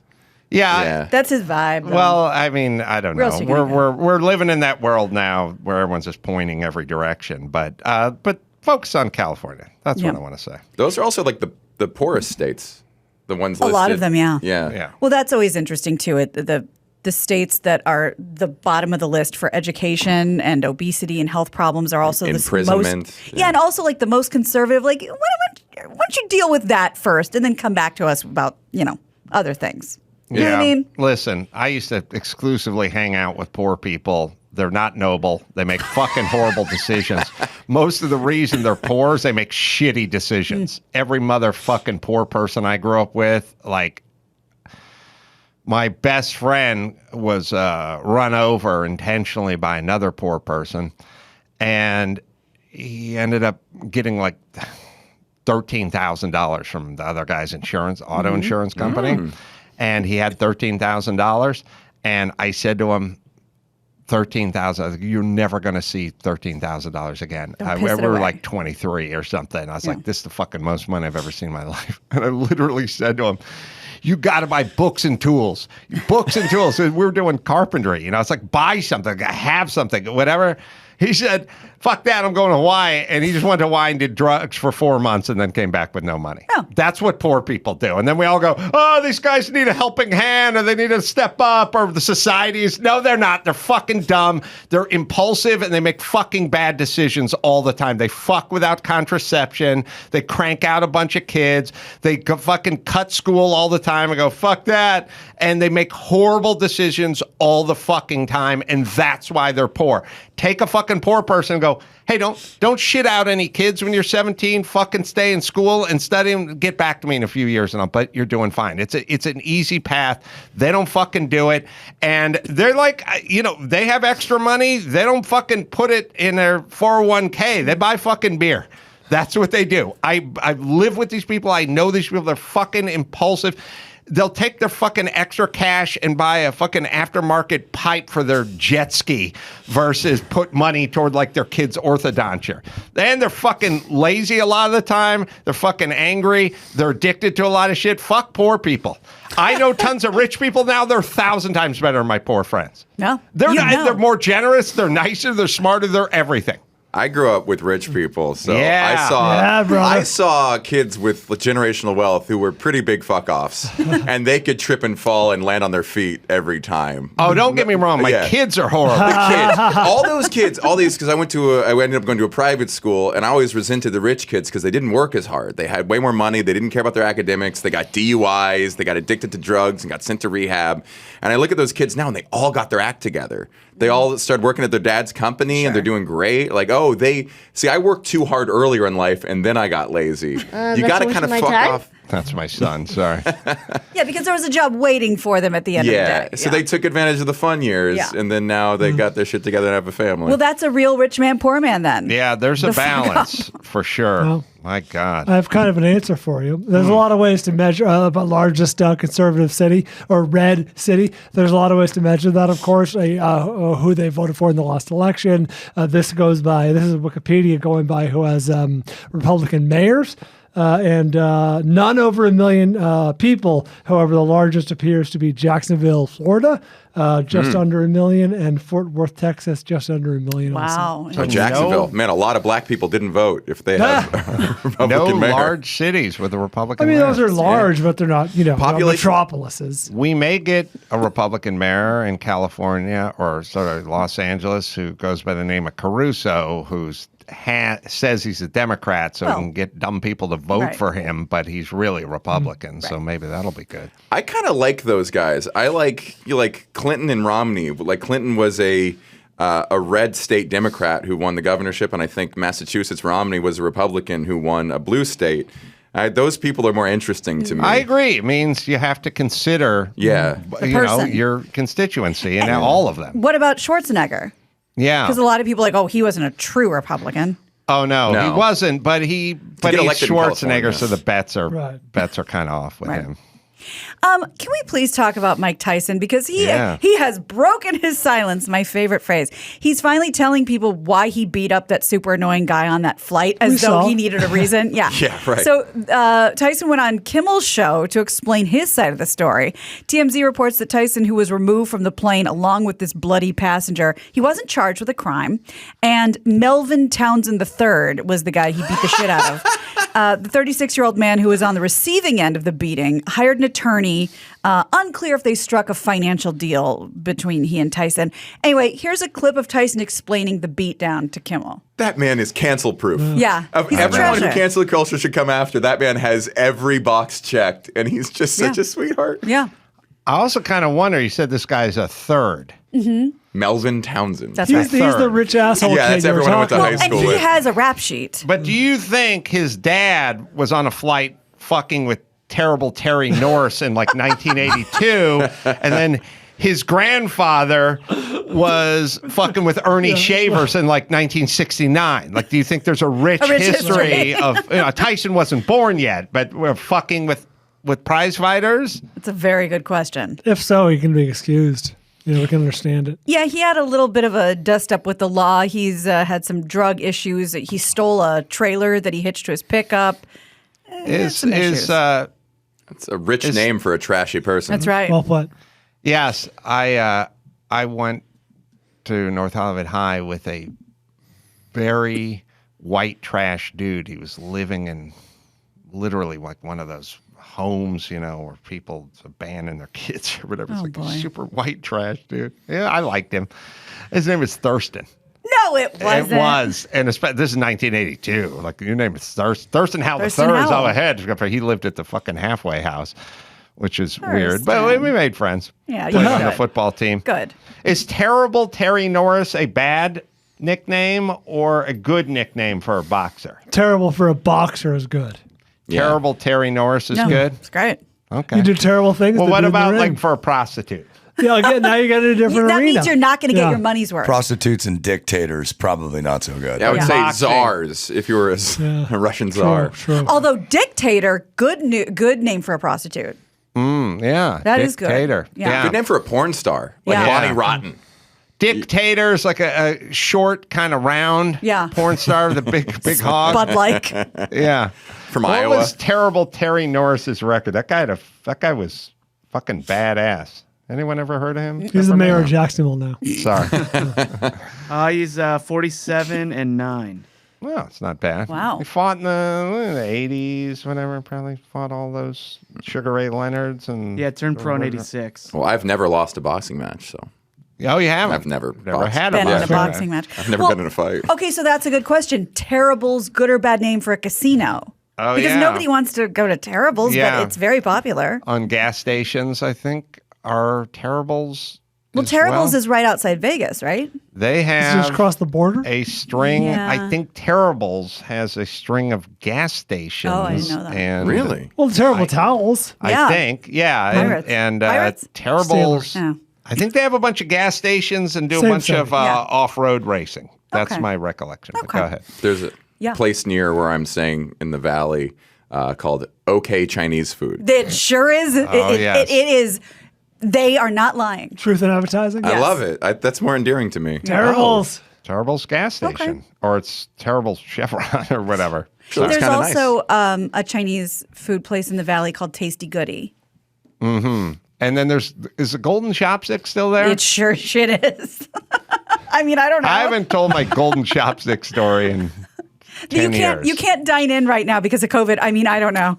Oh. Yeah, it's really? there. Golden Chopsticks is next to Gina's place. Mm-hmm. I used to live up the street in an apartment in North Hollywood. I was kind of, it was a bad time for me. I used to, Gina's Wednesday night place. the apartment, It's really good. my one bedroom apartment was off an alley. I had 3 dudes in there, and I had I had taken a year off doing construction to build my grandmother a kitchen in her house in North Hollywood, up the other direction up the street. And I really didn't know what I was doing because I'd only been working construction for like 2 years. And my grandma just said, I'll pay you $10 an hour. And it was a shit show. And part of the shit show was when I didn't know how to pour a slab, but there was this crazy toothless guy named Mike who was a cement contractor who fought with his brother, who lived down the alley, who did typewriter repair. Oh, boy. He was a fucking shit show, and we'd crash on our sofa sometimes. I didn't even know him. He'd be like, hey, man, fucking just got into it with my brother again. Can I just crash? And he'd be covered with concrete and shit. And Mike said, can you help me with the slab for my grandmother's kitchen? I don't know anything about doing a slab. I could form it out, but I couldn't finish it or whatever. And he said, oh, yeah, I'm a slab expert. And we did the slab, and he came up short with the concrete, and so it was low in certain spots, and we had to keep going to Builders Emporium and getting bags and mixing them and dumping them in, and the whole thing came out all wavy and shitty, and it was about 8 o'clock at night, and we'd been at it for like 13 hours, and we're both covered in fucking concrete, and Mike had an El Camino. It wasn't El Camino, it was a Ranchero. It was like the Ford version of a El Camino. And the driver's side door was like caved in, so he'd have to climb out of the passenger side. Yeah. Remember, there was a lot of that. It was like duct tape shut, whatever.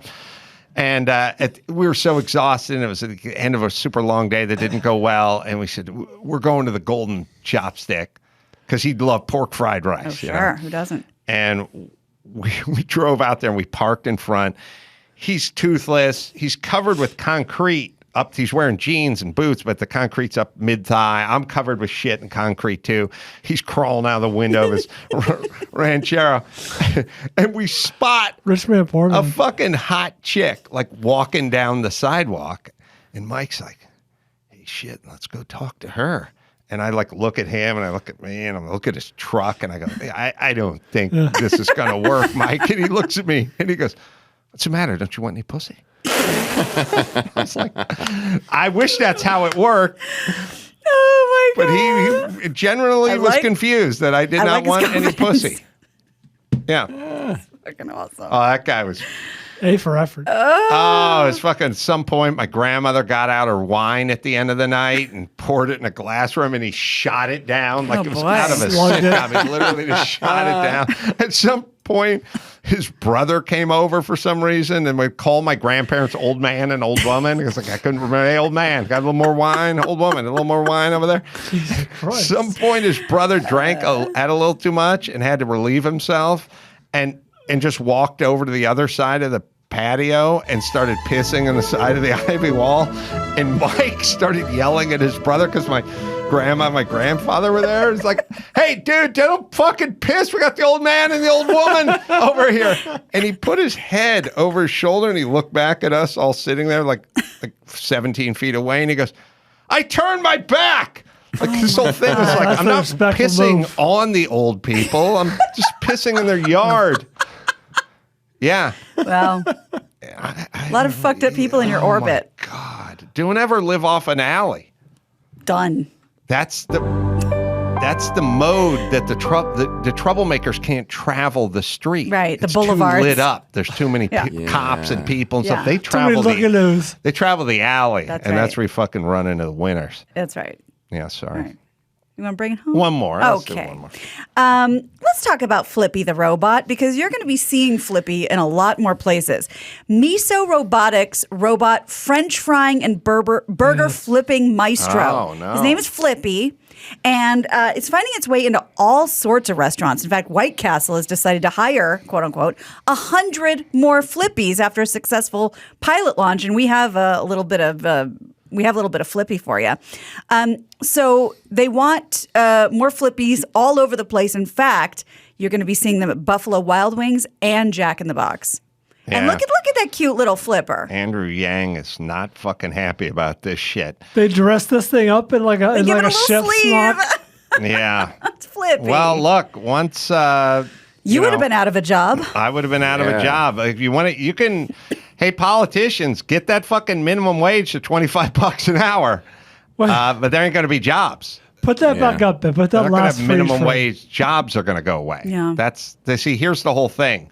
Politicians are dumb people that run businesses are smart. So the politicians go, let's fucking raise that minimum wage. And the smart businesses go, you know what? Let's just grab a. We'll just go with Flippy. Go with Flippy. I just love that there's going to be some around me like, yeah, I'm an IT guy at Burger King. That's right. I fix the machines when they break down. Well, that will be, and that guy ain't getting minimum wage. That dude's getting $75 an hour to go over there and maintain those things. Ben, you just had it. It's the freeze frame at the end. What kind of fucking Bobo In-N-Out make-believe In-N-Out is this? Cali Burger with the 2 palm trees? Yeah. I don't like that. Good call. It's good. That What couldn't kind of clear copyright infringement is going on over there? You're right. All right, let's bring it home. You got it. I'm Gina Grad, and that's the news. She is relentless. Gina. That was the news with Gina Grad. We need ball pullers in Denver when I go out there coming up this weekend. Yeah, Friday, so Saturday, June 24th, 25th. Yeah. If you want to be a ball puller this weekend, email us questions at adamcarolla.com. In the subject line, ball puller, Denver. Tell us a little bit about yourself. Matthew's going to be in Winnipeg July 19th through the 23rd. Nice long run over there. And also the podcast, She Does Standup Too, is available wherever you get finer podcasts. Good to see you, my friend. Come back anytime. Thank you so much. That was a good time. All right. You can go to adamcarolla.com for all the live shows. Until next time, it's Adam from Matthew and Gina and Bald and Flippy saying mahalo. And then it was a girl's birthday, and so the mom brings out the cake, and it's lit, and they all just stop talking. And they sang Wonderball. They should have. They looked at the cake, and they all just go, "Oh, Bella, Bella!" They're just exclaiming how beautiful this cake is, and there's so much appreciation for this 8-year-old's birthday cake. I couldn't believe it. Like, We're it's just such